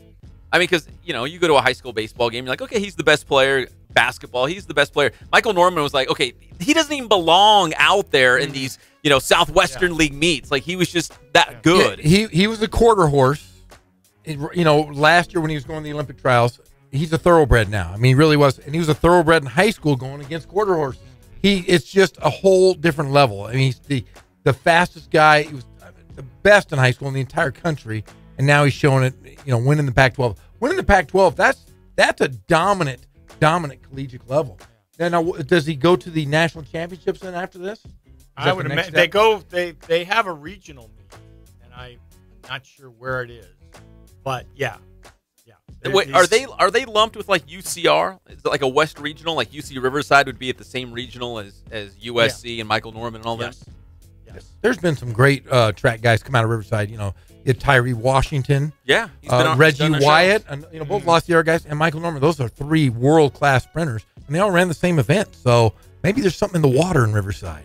And the thing about Norman is last year at USC as a freshman, it was a learning experience because he talked about I needed to kind of learn to fend for myself and to kind of get – because he was very routine-oriented, and he had to kind of get out of that routine, kind of get out of his comfort zone and be more adaptable. And he also had some injuries last year. He had a hamstring. He had shin splints and some other stuff going on that made it difficult. And I think he missed most of the outdoor season. He didn't get back onto the track until like late April, and he still won. I think it was the 400. I think he still won that at the Pac-12 meet last year. So he's unbelievable. He's fun to watch. Like I'm not a big track and field guy, but like if I hear Michael Norman's going to be that race, I'm going to watch that race. Like he's just a fun guy. And the 400 meters, I find it unique because it's not the 100s. That's like the fastest man on the planet. But it's not distance either. It's like it's somewhere in the middle. You got to be fast and, save a little for the end, You're still a movie star when you can win the 400, the 200. You're a movie star. Well, yeah, remember Michael Johnson was the remember when he the sprinters get all the love, they do. Nobody loves the guy who runs the 3200 they're also a lot like wide receivers. There's always something. I tinker Usain Bolt, you think he's a diva, right? Yeah, they're all divas. Definitely a diva. So Jim, what's next? What are you working on now? You want to break any news right now? We got like 2 minutes. Really. You can break some news.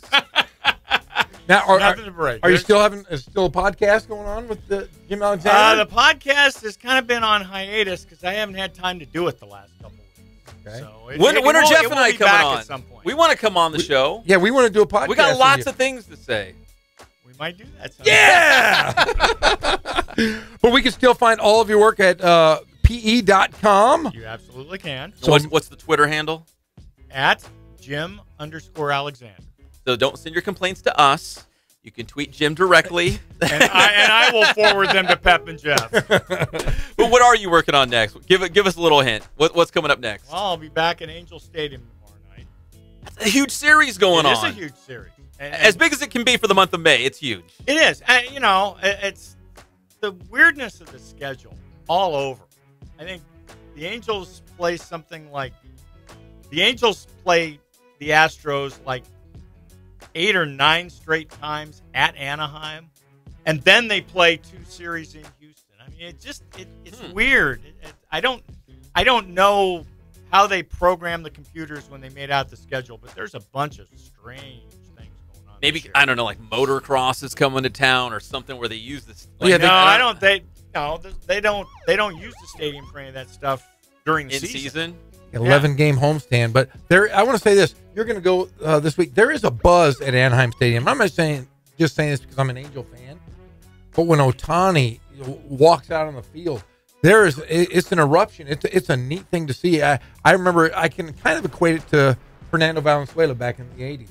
That same kind of feel. I mean, it's a fun time to go to Anaheim Stadium now. But I will say this. When Ohtani is not scheduled to either pitch or hit, the buzz is way different. down. Yeah. There were the announced crowd last night was 26,000 or something like that. I don't think there were that many in the park. And, I mean, it's a well-pitched game. The Angels did what they need to do to win. First place battle. There was no first place battle. Yeah. But there was no buzz there. I mean, it was your typical placid Orange County crowd. When Ohtani's out there, it's different. Yeah, I'd never seen anything like it. Absolutely different. I remember as a kid watching Nolan Ryan would pitch in the same kind of buzz, but just Friday night he received the Player of the Month, rookie, the American League Player of the Month. It was pretty cool to see. I hope the Angel fans will still jump on board and support them the entire year because they have a great ball club. They've got great starting pitching. Bullpen's a little suspect, but they're doing everything. I mean, Scioscia's doing a great job. And one more thing before I go, because of the fact that Ohtani is there's also a ton of Japanese media that are following the team every day, whether he plays or not. So Scioscia holds his pregame briefing in the dugout. There is a young lady there who is an interpreter. Okay, so he does his Q&A in English, and whenever the question involves Ohtani, he'll give his answer in English, and then the interpreter will give it in Japanese to all the Japanese media that are there. I mean, some of them can speak English, but there are some that are more comfortable in their native language, as Shohei is. So it's kind of interesting, and obviously Scioscia's press briefings take a whole lot longer than they used to. For that just reason. For the simple of translating the answers, because I'm sure even on an off day, there's questions about Shohei Ohtani. Absolutely, every day. I mean, last night he wasn't scheduled to play. I mean, he pitched the day before. There were like 3 or 4 questions about Ohtani. So real quick, Jim, if you go to the Big A, are you thinking, okay, Shohei Ohtani's the easy story to do? What else can I do? Is that what you think? Pretty much. Because everyone's doing Ohtani. The Middleton thing just kind of dropped in my lap last night because I showed up. I got 2 or 3 different ideas, but I wasn't sure which one I was going to do. Simmons needs to be hitting leadoff. We love that guy. Yeah, he should be hitting leadoff. He hit Friday leadoff and looked great. He didn't last night. Not last night. I don't know what's going on. Mike Scioscia, come on. I'll tell him. Tell him. Thanks, Jim. I'll tell him. Pep and Jeff. Interrupt the Japanese reporter and say, hey, I got a question. I want to know how the phrase Pep and Jeff is translated into Japanese. That will be interesting. But anyway, here's your lineup suggestion. Well, make sure you subscribe to PE.com and Jim Alexander.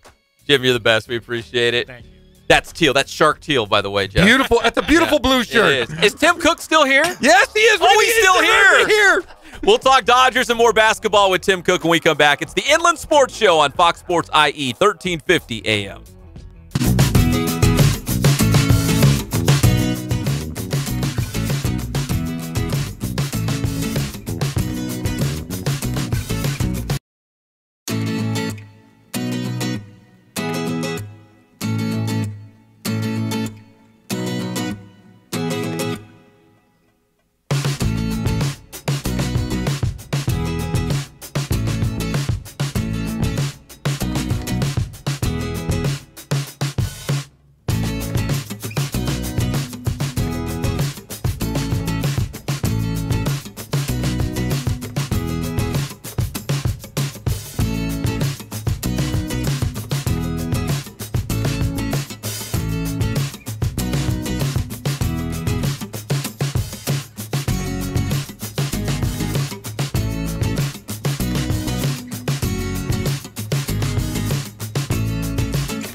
Yeah. We're not. Look, he's still hanging out with us. The window. He's making faces at us. No, we love Jim Alexander. Welcome back to the Inland Sports Show on Fox Sports IE 1350 AM. We are brought to you by Catalano Motors in Corona, off of Temescal Canyon Road, where you can buy, trade, and finance. They make it so easy. Go ask for that weekly special and save thousands of dollars. Who wants to waste money? We're not big ballers like Coach Cook over here. Oh, he's a baller. I got to save every penny. I paid good money to be on this third segment. We buried you deep into the show. Oh, I had to come back after this guy got me. I can't even say what he called. So you're a Dodger fan, right, Coach Cook? I just absolutely love him, start to finish. It's crazy. I don't mean to offend anyone, but I can't watch any other baseball. But the Dodgers, from start to finish, my wife and I sit down and enjoy them. But it hasn't been much to enjoy lately, right, guys? Well, they're trying. Yeah, they got to battle. They got to battle back. Hey, the draft lottery is getting ready to start. Oh, that's right. Oh, it is? Yes. Keep tabs on that. Sacramento could be number one. Yes, they could. How about my boy Luka Doncic? Oh my goodness! Have you seen him play? No, that's the foreign guy. Yeah. Oh my! That narrows Just look it down. him up. Look him up. He's a blonde guy. The Suns coach for the Czech Republic that he played for is now the head coach. And so if they get the number one pick, he's probably I mean, I'll tell you what. There's so many different variations of this guy, though. I think he's phenomenal. I've watched film on him. Well, I honestly wanted to watch the draft lottery. I came in all excited to tell Pep. Is that you remember Jamie Gertz, the actress in the 80s? Do you know this? No, Jamie Gertz, you know who she is, all right? Yeah, I know who it is. She was in a lot of TV shows. She was in that Less Than Zero, big time. She is the owner of the Atlanta Hawks, and she is going to be presenting when Atlanta goes up. She is the person. She owns the Atlanta Hawks and the Milwaukee Brewers. Did you know that? I have no idea. That's unbelievable trivia. Mark that down, Pep. And she's the big fella has pulled. I don't know where that came from. No, nobody does. Less Than That's Zero. the thing. Nobody does. Movie. Yeah, it was. That Great was movie. Yeah, that was Iron Man was in that movie. Yeah, and Robert Downey Jr. died. McCarthy. Yeah, Andrew McCarthy. Andrew McCarthy. And big time movie. Oh yeah, and it was very, very dark, seedy movie. But Jamie Gertz was smoking hot. But she must come from old money. She Because does. even a Hollywood actor doesn't have that kind of money to buy a couple of professional teams. Between her and her husband, we looked it up. They're worth $4.5 billion between the two of them. Like how? Like what? I've heard some trivia, but that is. By the way, I'm marking that down. So tonight, when you watch the draft lottery, you're going to say, "Why is Jamie Gertz up there?" She's the one that's presenting for the Atlanta. That's her team. That's she her owns team. them. Rich Jeff. Oh, Rich. Oh, you don't know. Yeah, she can hang out with me. She can go to a few parties with me. We hung out in the 80s together. We did lots of stuff together. I used to look at her in her bathing suit and say, "No. Take that one off. Put another one on. Put one that is covered in jewels." Oh, she was a fine specimen. And then she married this pauper, this guy who had a measly $1.5 billion. She doesn't know. She did not know then that Rich Jeff, I have pocket change that could buy the Atlanta Hawks or the Milwaukee Brewers. The Brewers. They're named after a beer company, and it's not even good beer. It's not fine wine or a fine Chablis. No, it is the Brewers. Old Milwaukee. It is stale, rotten beer. I only drink the finest. I only drink pale ales because I am Rich Jeff. That's unbelievable. That was one of the most unbelievable rants I've seen. Wow. Coach is like, what is happening in our studio right now? Something happened. It happens a lot. Oh, hey, man. By the Rich way, Jeff. what's the guy's name with the hat? The old guy with the long hair that sits in the front row. The model guy that has the 30-year-old. Oh, he's a peasant too. I know who you're talking about. He looks like he's made of leather. He looks like a catcher's mitt. He's an ugly man. He wears shark suits. He wears alligator suits. He is just a peasant. Like you, peasant Pep. You're just a peasant. Oh, you just go back to your shanty and just be quiet, Pep. Let me do the rest of the show. You warrior up, my friend. Warrior up. Hashtag warrior up. Hashtag warrior up. Okay, I'm sorry. Like the Hulk. Rich Jeff, I'm back. That's a beautiful shirt. It's just like, oh man, I'm sorry there. I lost it again. It was just like the Hulk. When I lose the Hulk. the Hulk. Like the Hulk. It's the Hulk. Like the When I Hulk. go, hey, sometimes it's tough being Rich Jeff. So, the Hulk gets angry. He turns into the Hulk, right? But Jeff, he hears something funny. He turns into Rich Jeff. No, it's like an out-of-body experience over here. That was a zone like I've never seen. Yeah. I'm sorry there. Sorry, guys. Sorry. He's sweating. Oh, yeah. He gets into it, yeah. I don't seem to understand. It's a transformation. When he gets lightheaded, he has to sit down. When real Jeff comes out, it's really tough. And it's tough. He may need to detoxify. Yeah. He gets lightheaded. He's sweating. Man, when I dizzy. It's really tough, man. You all right? I'm okay now. I'll get you some water in the break. I'm part of the Avengers, though. You have lost your mind. We do have a Dodgers lineup. They're already down 1-0 to Miami. I saw that. Yeah. While you guys were doing the last segment, I'm like, oh my goodness. Yeah, it's the third inning. They're already down. But here's what the Dodgers rolled out because another terrible team. Your boy JT, Justin Turner, is back in the lineup, as is Logan Forsythe. So here was the lineup the Dodgers took to open up with in Miami tonight. It was Chris Taylor playing at short, leading off, followed by Kike Hernandez in center field, batting second. JT at third base, batting third. That's his spot right there. Matt Kemp hitting cleanup in left. Austin Barnes playing catcher, hitting fifth. Kind of surprised. No Grandal in the lineup. Maybe it's a pitching matchup situation there. Bellinger hitting sixth at first, followed by Forsythe at second base hitting seventh. Yasiel Puig hitting eighth. They buried him down in the batting order, and Woods on the mound. So Forsythe and JT back in the lineup. Yeah, Bellinger's pressing, too, so they got him at sixth. Yeah, they did that last year with Puig. They put him at the 8th spot. And no pressure, right? Somebody's got to swing the bat. It's tough to watch. I love them to death, so I don't want to say. I've been very biting my lip this year, but I think they're in big trouble. You know what we're gonna do, Coach Cook? We're gonna get a big button. We're gonna put it in our studio and we'll write "panic" on it. That's our Dodgers panic button. Can I slap it right now? Yeah, I would say, would you hit it if we had it? I would. People think it's only May and stuff. If you watch them, like I know everyone's like, they can turn around. It's 106. I just was when Jim was here in the studio and it was a commercial break. I just said, they don't have an it factor. No. They have no. You look at these other teams, Boston, Houston, the Angels. They just have an it factor. I mean, you guys were just talking about it. The kid from the Angels. I just don't. The Dodgers, and if they try to make a huge trade at the debt, who knows? It might be too late. I just don't see them moving. That's the thing. You can't fall too far behind. No. You got to stay within striking range. You got to keep it close. But are they? Is it like the Giants last year when I was laughing? They were like 40 games back. Oh, they were awful. They were absolutely just atrocious. Yeah.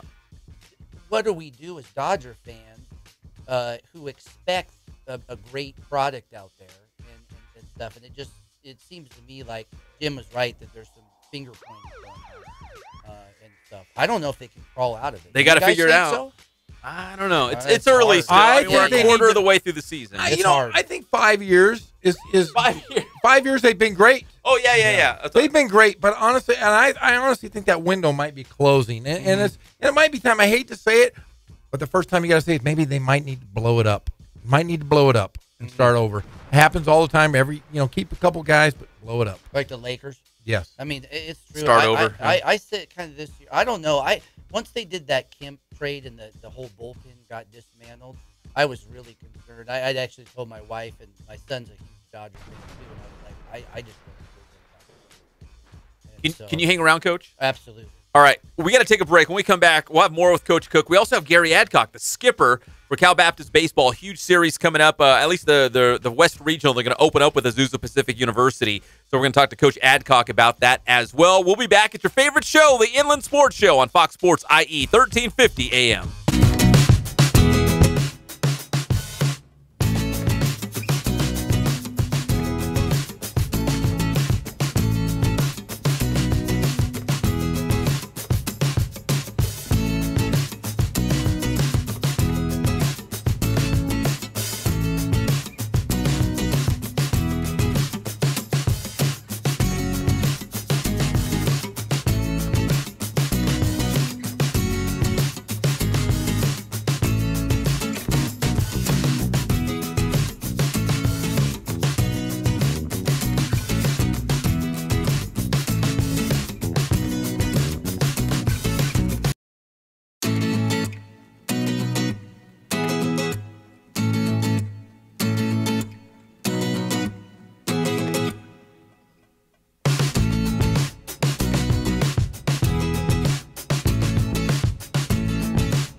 We're back to the Inland Sports Show. Here are your hosts, Pep Fernandez and Jeff Gorham.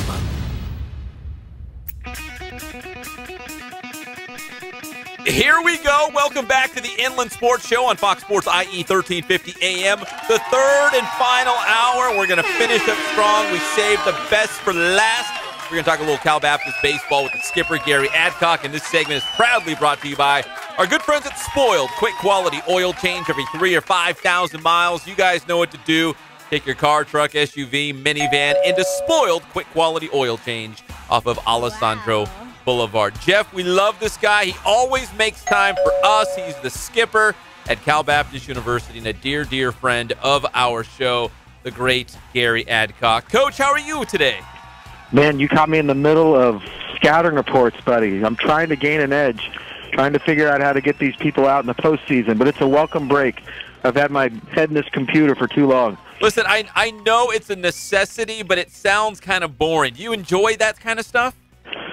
Well, I enjoy feeling prepared. How about that? And I enjoy not going into a match wondering a game, man, what if I would have done that? So, yeah, we take pride in our preparation inside of it, and so Coach Cepeda and I have been grinding on these things, and I flew up to Stockton and watched the CC2A teams, and we've done all this, so now it's time to put it together so we can get the plan ready. Holy smokes. We are going inside the Lancers, presented by Magnolia Heating and Cooling, as we talk with Gary Adcock, getting ready for another rematch with Azusa Pacific University in the West Regional.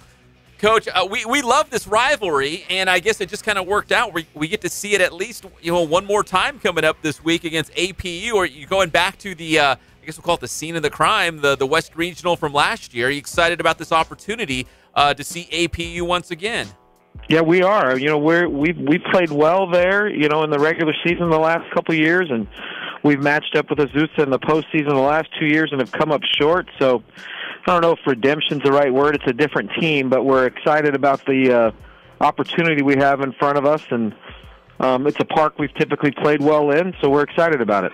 In fact, you guys played them really well. You won 3 of 4. You outscored them in those 3 wins 33-6. That's a pretty good string of 3 games there. Yeah, we did. That was kind of the point in time in our season where we had to decide if we were the pretender or the contender, and we put together a good weekend after getting blasted in the first one. So I think we're staring down the same matchup we had in Game 2. It's Lane Henderson for them and Dylan Stoll for us, and that turned out well for us last time. We were able to get on them early and kind of keep the pedal down, so hopefully we can follow that same formula. Now, Coach, when you guys were on the road at Dixie State to finish out the regular season, we were watching the games live on the computer, and at least that final day, that doubleheader, it was 2 tough losses there. How do you just kind of regroup the guys and make sure that they're ready? Kind of what you did to regroup in that first APU series at the end of April when you guys were able to take 3 out of 4. I mean, how do you kind of bounce back following that Dixie State series and remind these guys, hey, listen, we're really good at CBU, guys. We can put this together here at the West Regional. Well, yeah, we went into that weekend. Our closer has gone down the last 2 weekends. We didn't need him the weekend before, but in the Dixie series, that spot came up. We got walked off 3 times, and we tried a couple different situations and scenarios, and honest to goodness, I feel kind of blessed that we went through that, because as we're kind of navigating our bullpen and how to set things up, I would much rather have that happened in the regular season where we got exposed than in the postseason. So we've met. We had a great practice Monday. We made some changes, changed some roles on the pitching staff. We went ahead and competed again on Monday to try to get guys feeling better about themselves, and I really like our plan as we head into Azusa this week. We're going inside the Lancers, presented by Magnolia Heating and Cooling with the skipper at CBU, the great Gary Adcock. And Coach, as you play this APU team again, this could be the end of a long rivalry between the 2 schools. Again, they're the host site. This is a rivalry game. They were number 1 in the country. I think they're like number 3 or whatever they are now. But this is a big game for a lot of different reasons, right, for CBU? It is, yeah. It is. It's when the bracket came out again, I even saw them. They had a video of them, and some of their players said the same thing our players did. Like, oh, here we go again. But it's appropriate.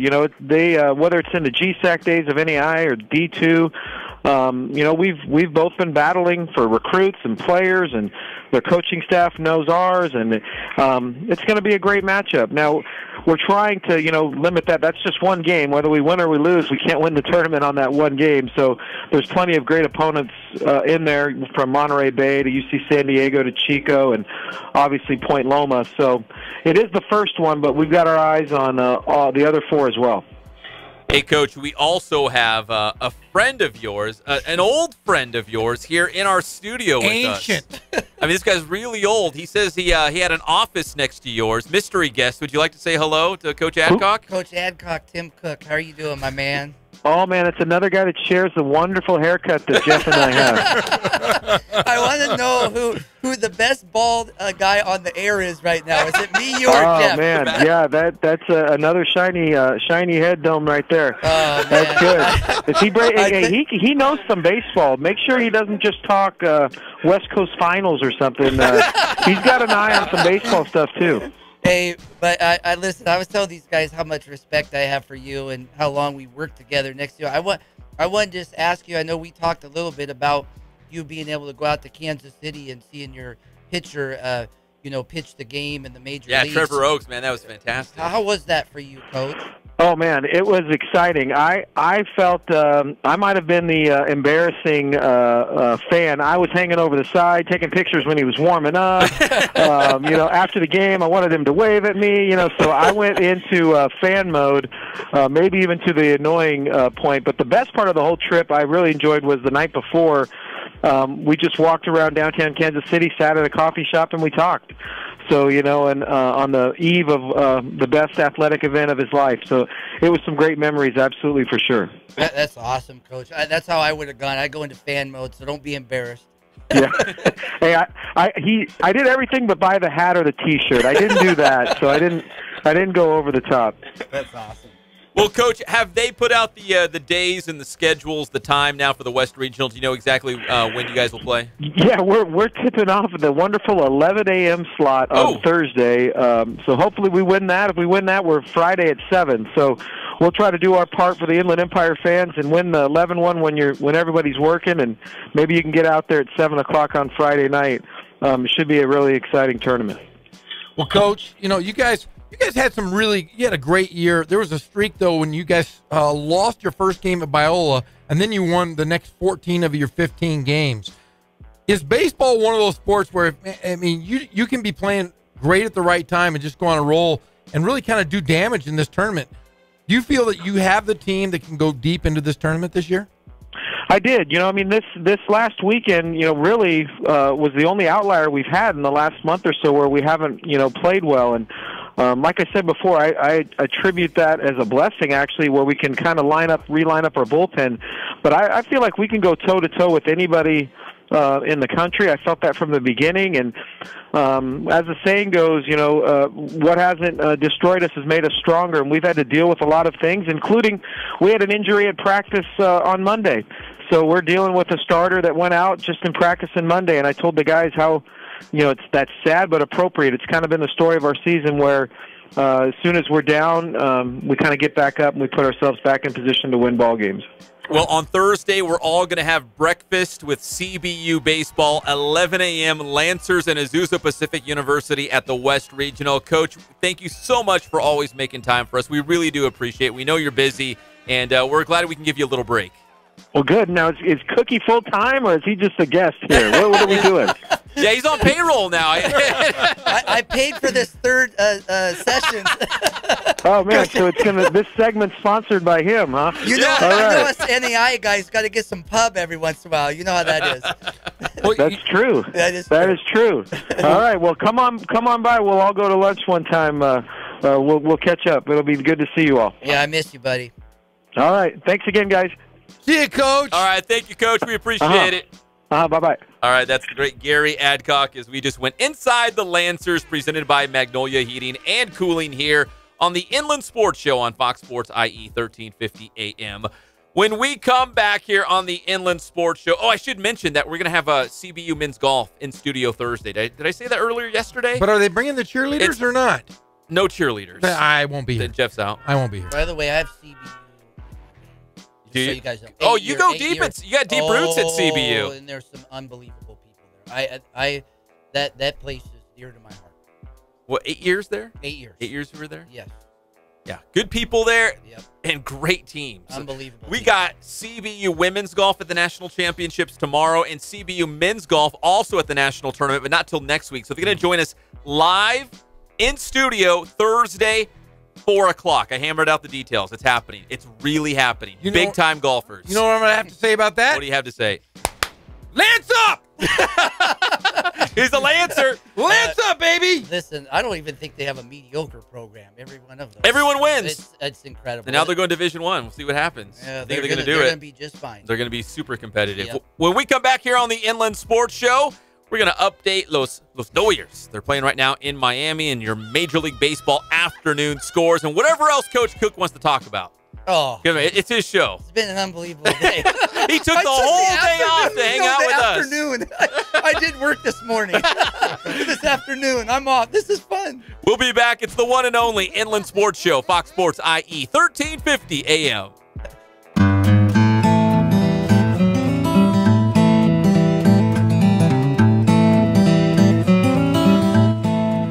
We focus on the customer here.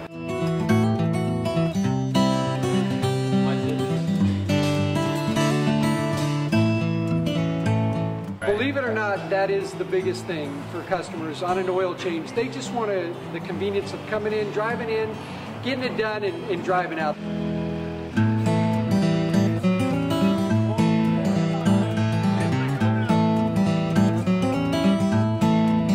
We just greet them, get them going, and they're done in about 10 minutes or so.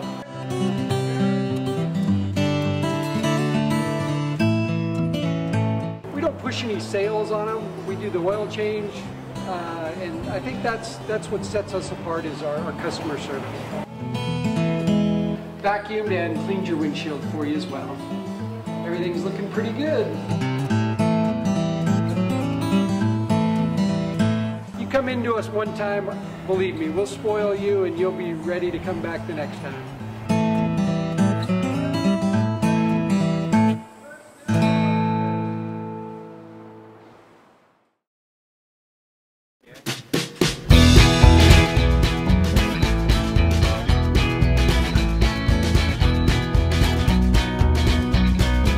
Thank God, first of all. I thank the great people that I've got around me that help support me, the people that work for me. As I started, if it wasn't for the people around me, we probably wouldn't be here right now, but I've got a great staff. I've got great people that do stuff for us outside the store, and we've been very, very fortunate.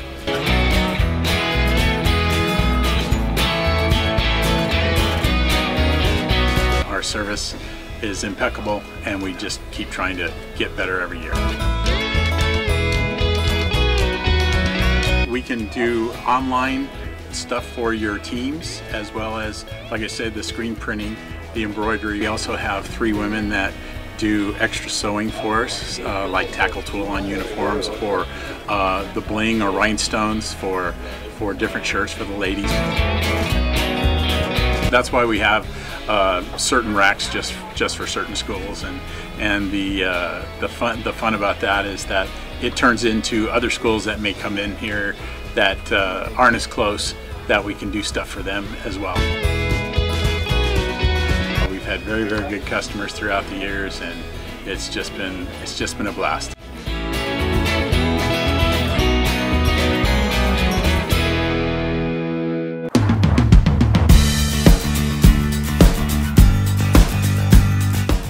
We're a small family-owned, strive for quality pre-owned vehicles. We're not a volume dealer, and we take every deal as personal to us.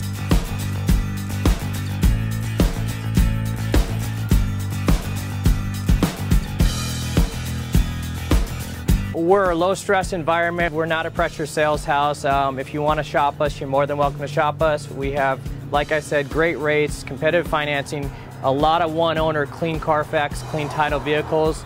As you see, we have Carfax everywhere. That's most important to us, to educate our customers before they make a purchase.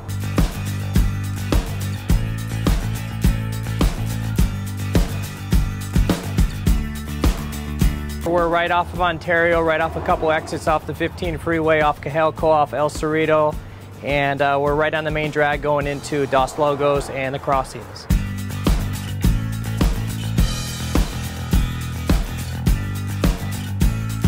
We have great financing, we have great lenders that we're using. We do buy, sell, trade, cash for your car. Whatever we need to do to help accommodate the customer, that's what we're here for.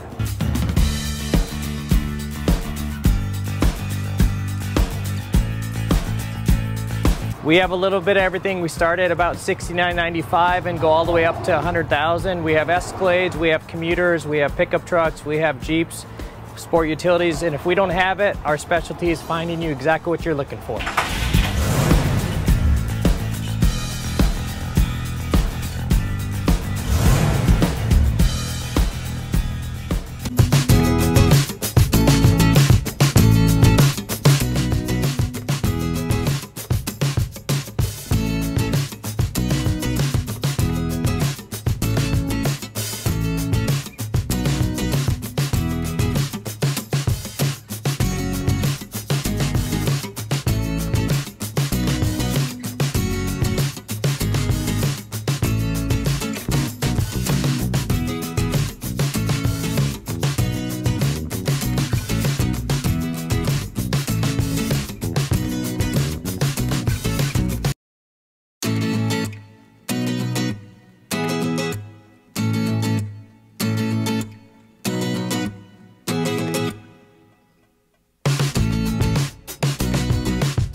Hosts, Pep Fernandez and Jeff Gorham.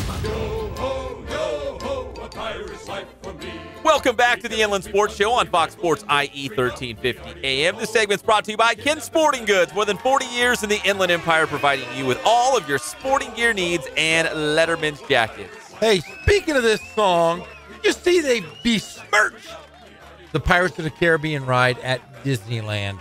They've changed the auction scene.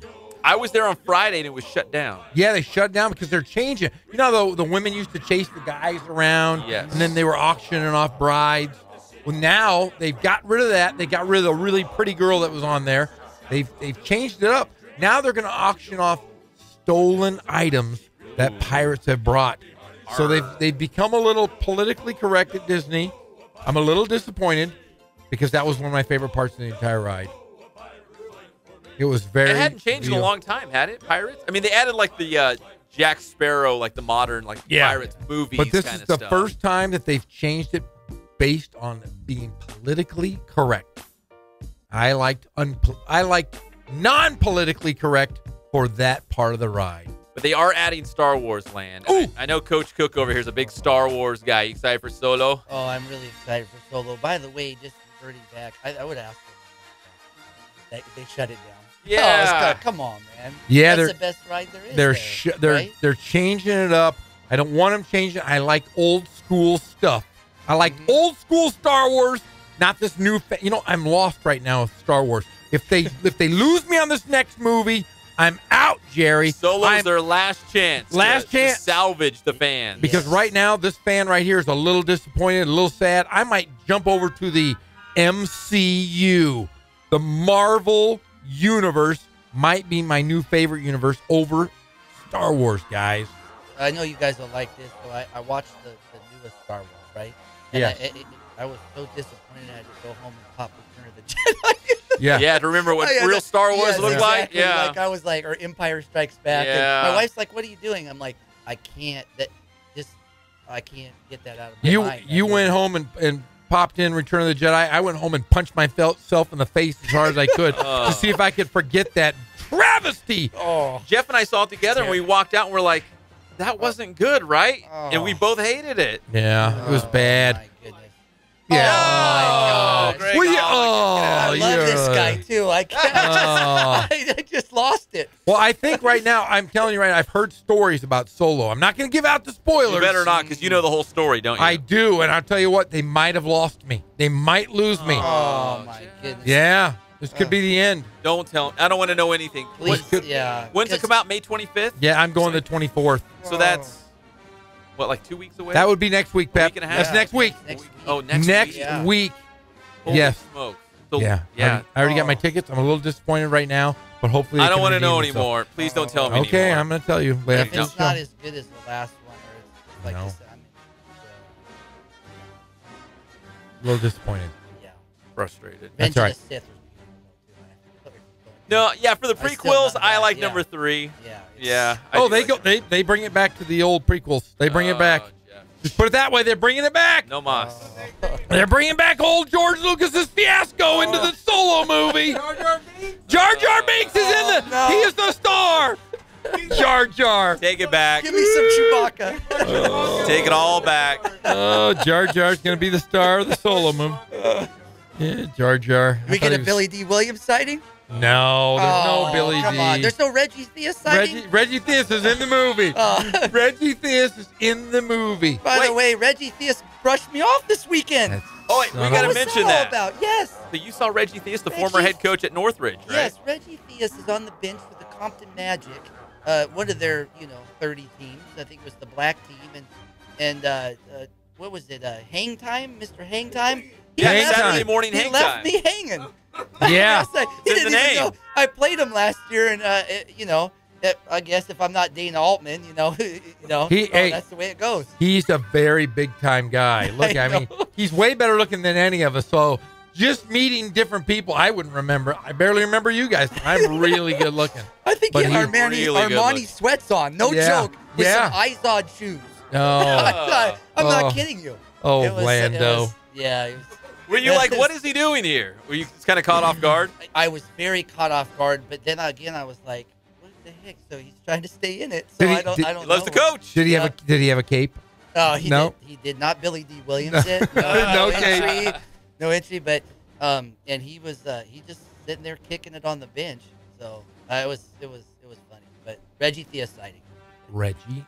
Back in the game. I know Jeff loves him. Back in the game. I do. I just got a male crush on him. I do. I've just got a crush. There's just he is beautiful. Anytime I look at him, I look into his eyes and there's just beautiful. You get lost. Oh yeah, he's a good looking dude. Wears nice suits.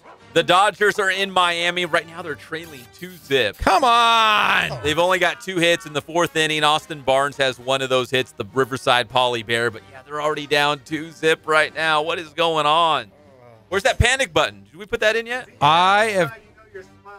No, you know what?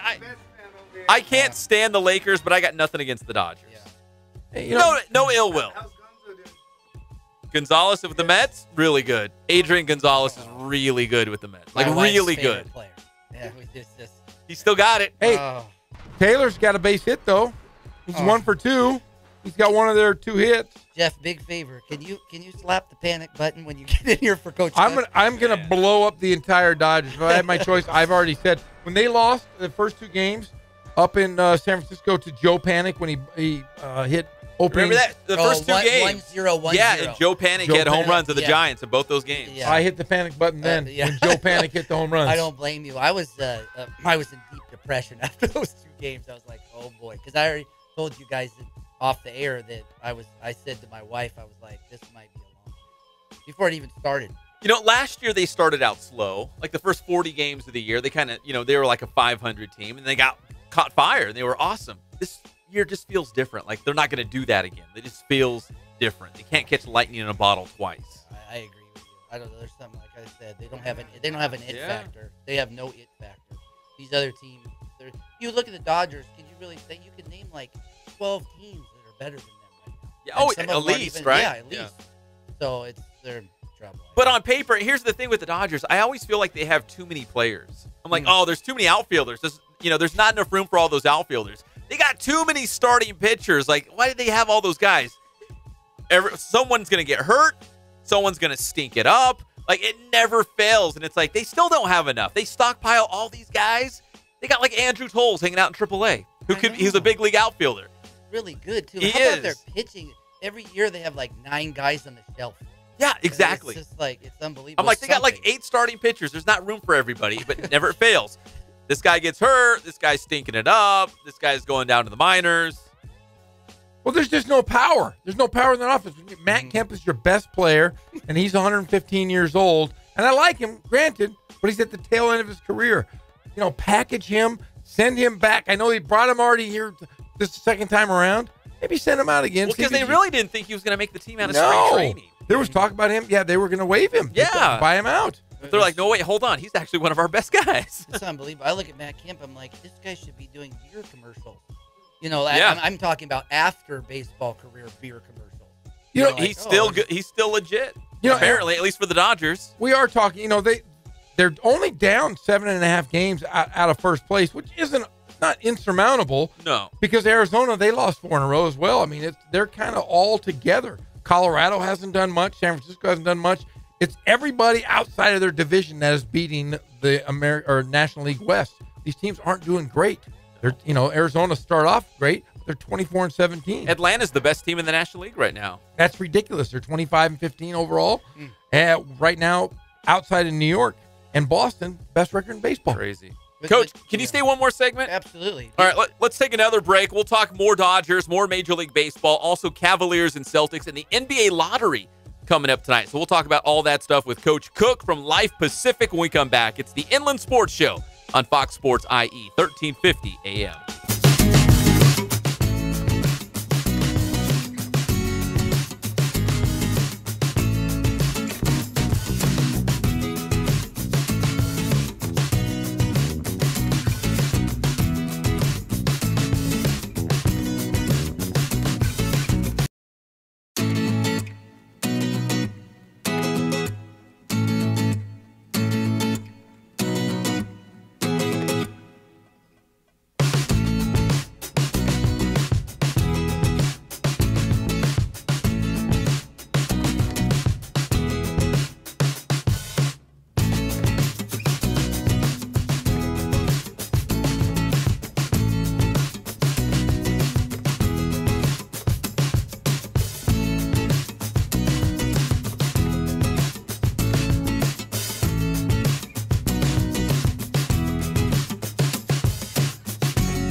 Fernandez and Jeff Corum.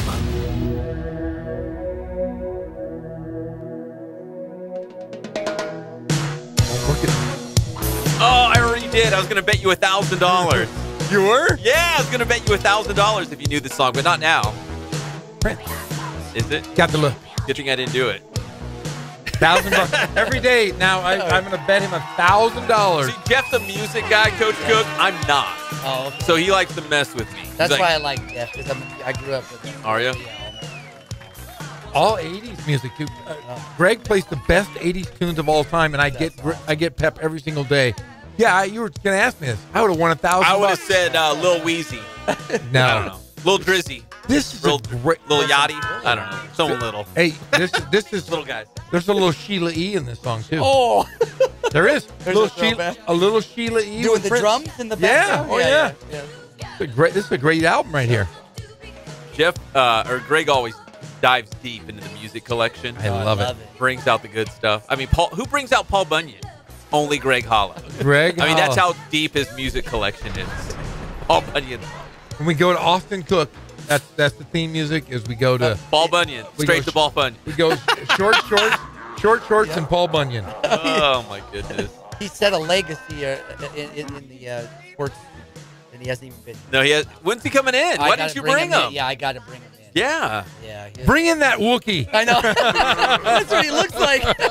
He's probably listening right now. It's terrible. Dad, hey, do your homework, son. Put on some bigger shorts and come on in the studio. You're at private school. Get your homework done. Yeah, exactly. Good grief. Welcome back to the Inland Sports Show on Fox Sports IE 1350 AM. It's brought to you by Boost Performance Training with Coach Ray Bass.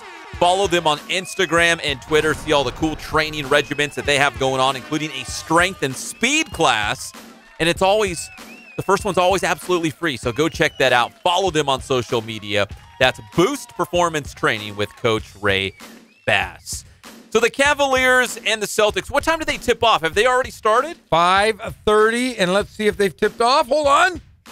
As I refresh. They're getting ready to do it any time now.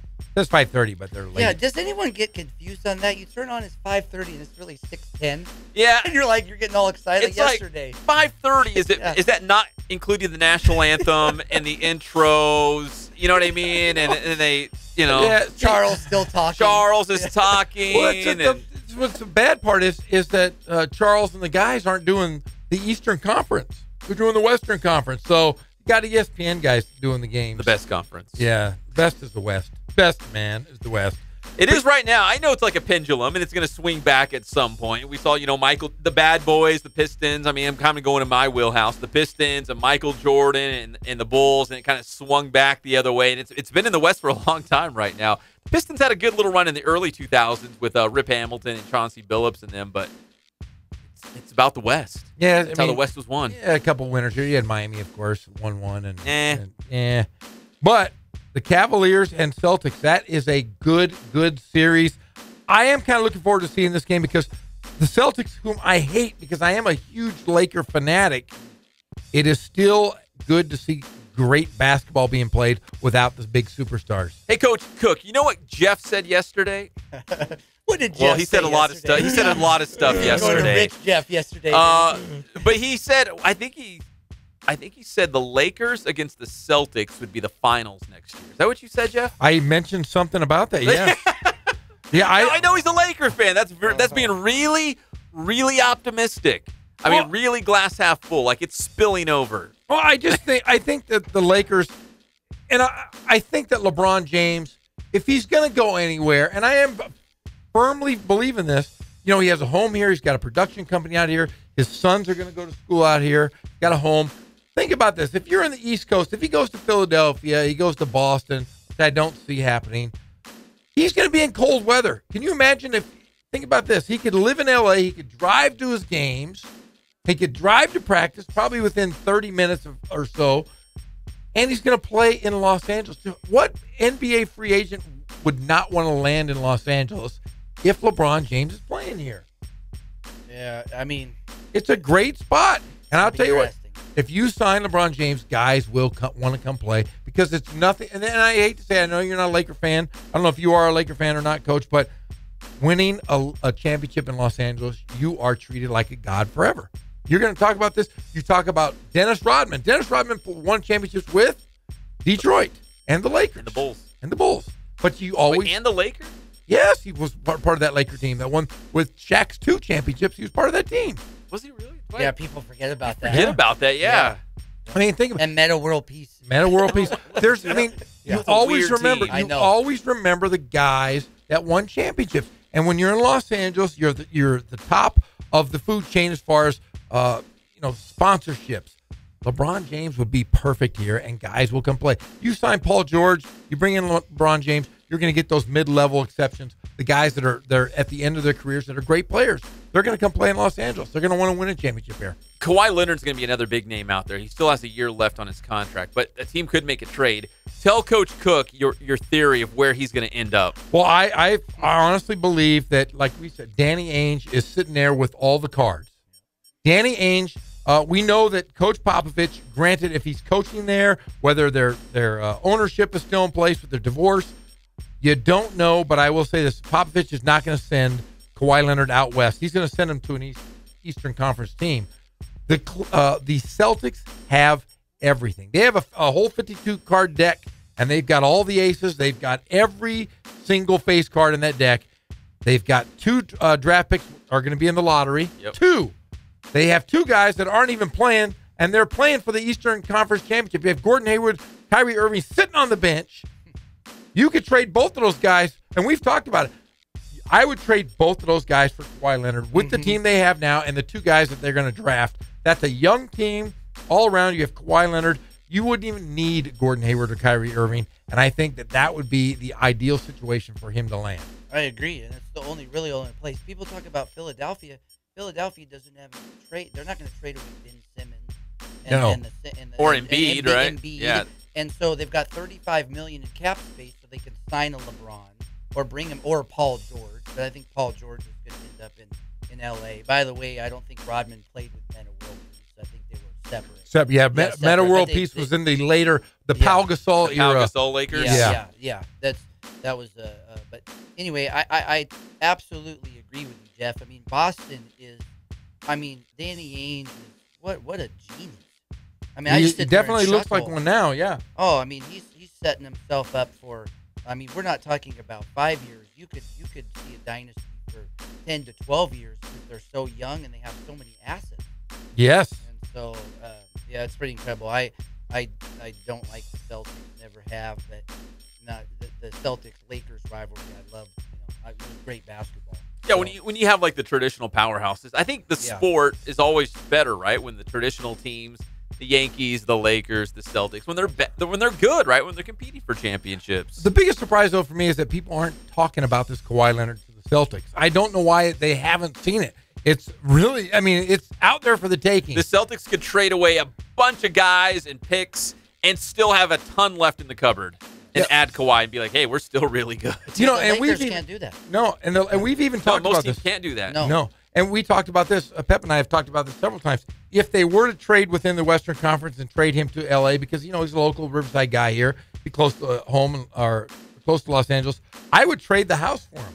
I'd trade Lonzo Ball. No one's untouchable. Nobody's untouchable in that Lakers. And, in fact, I'd get rid of Lonzo Ball, and I would probably get rid of Randall, sign and trade Julius Randall. Is Kuzma untouchable?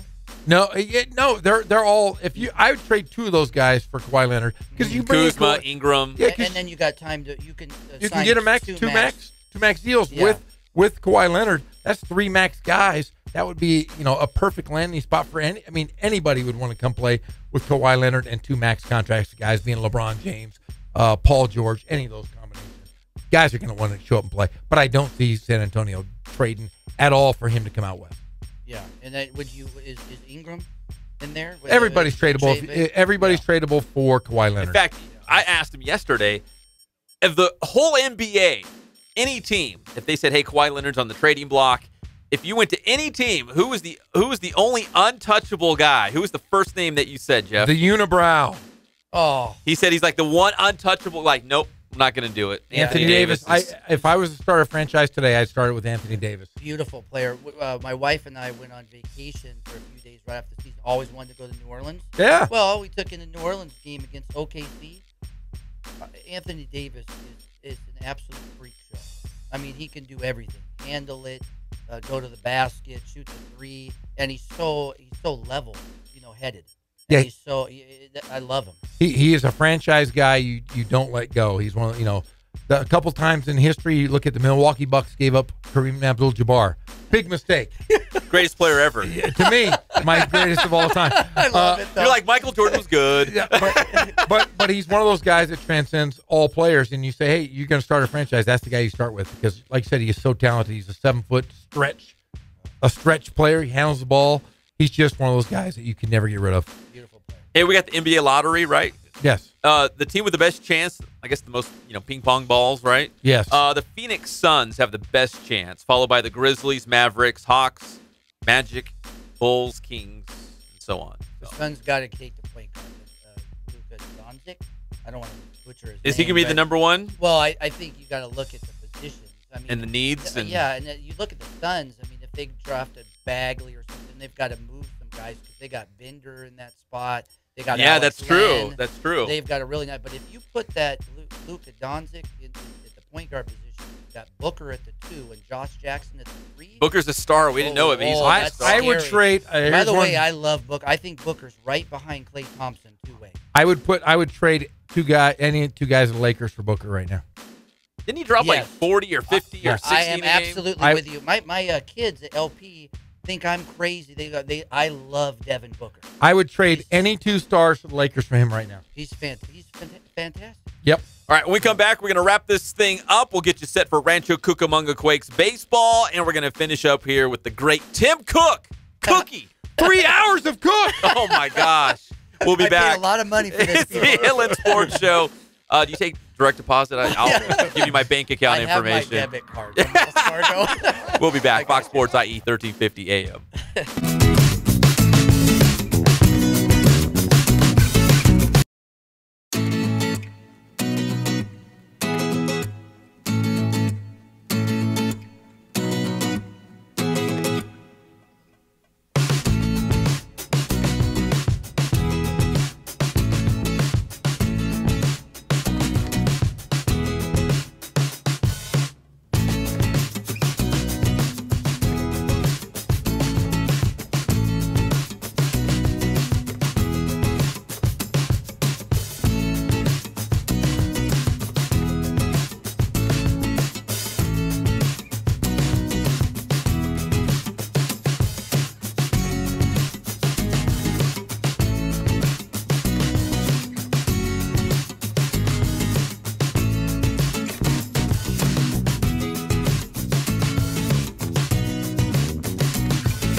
KPWK Riverside. What's happening, hot stuff? Now back to the Inland Sports Show. Here's Pep and Jeff. And welcome back to the Inland Sports Show on Fox Sports IE 1350 AM. As we wrap this thing up, it's brought to you by Catalano Motors in Corona off of Temescal Canyon Road. Make sure you ask for the weekly special and save thousands of dollars at Catalano Motors in Corona off of Temescal Canyon Road. The lotteries happen in the NBA. Ping pong balls have dropped, and the Phoenix Suns are going to have the #1 pick in the draft. So Phoenix wins the draft with Sacramento's #2. Your Sacramento Kings look like they're going to get the big guy from Arizona. They might mess it up, though. Who knows? They will mess it up. They're going to pick like the 12th best player at the #2 spot. Probably. Oh, Coach Cook, thanks for hanging out with us today. We appreciate it. What a day. I took the afternoon off, and I spent the afternoon here. How much it's a wonderful thing, isn't it? Nothing better than the Inland Sports Show. All right, well, we appreciate it, Coach Cook. We got Rancho Cucamonga coming up at, 7:10 first pitch, but 6:55 pregame show as the Quakes, 6:50 pregame show as Rancho Cucamonga is on the road at the Stockton Ports, trying to get back to their winning ways. One more look at the Dodgers score. They are still down. It's 2-0 as they head to the 6th inning. Not looking good for the Dodger Blues. Can't score. Quakes coming up later in about an hour right here on Fox Sports IE. As for us, we'll see you tomorrow at 3 o'clock on the one and only Inland Sports Show, Fox Sports IE 1350 AM.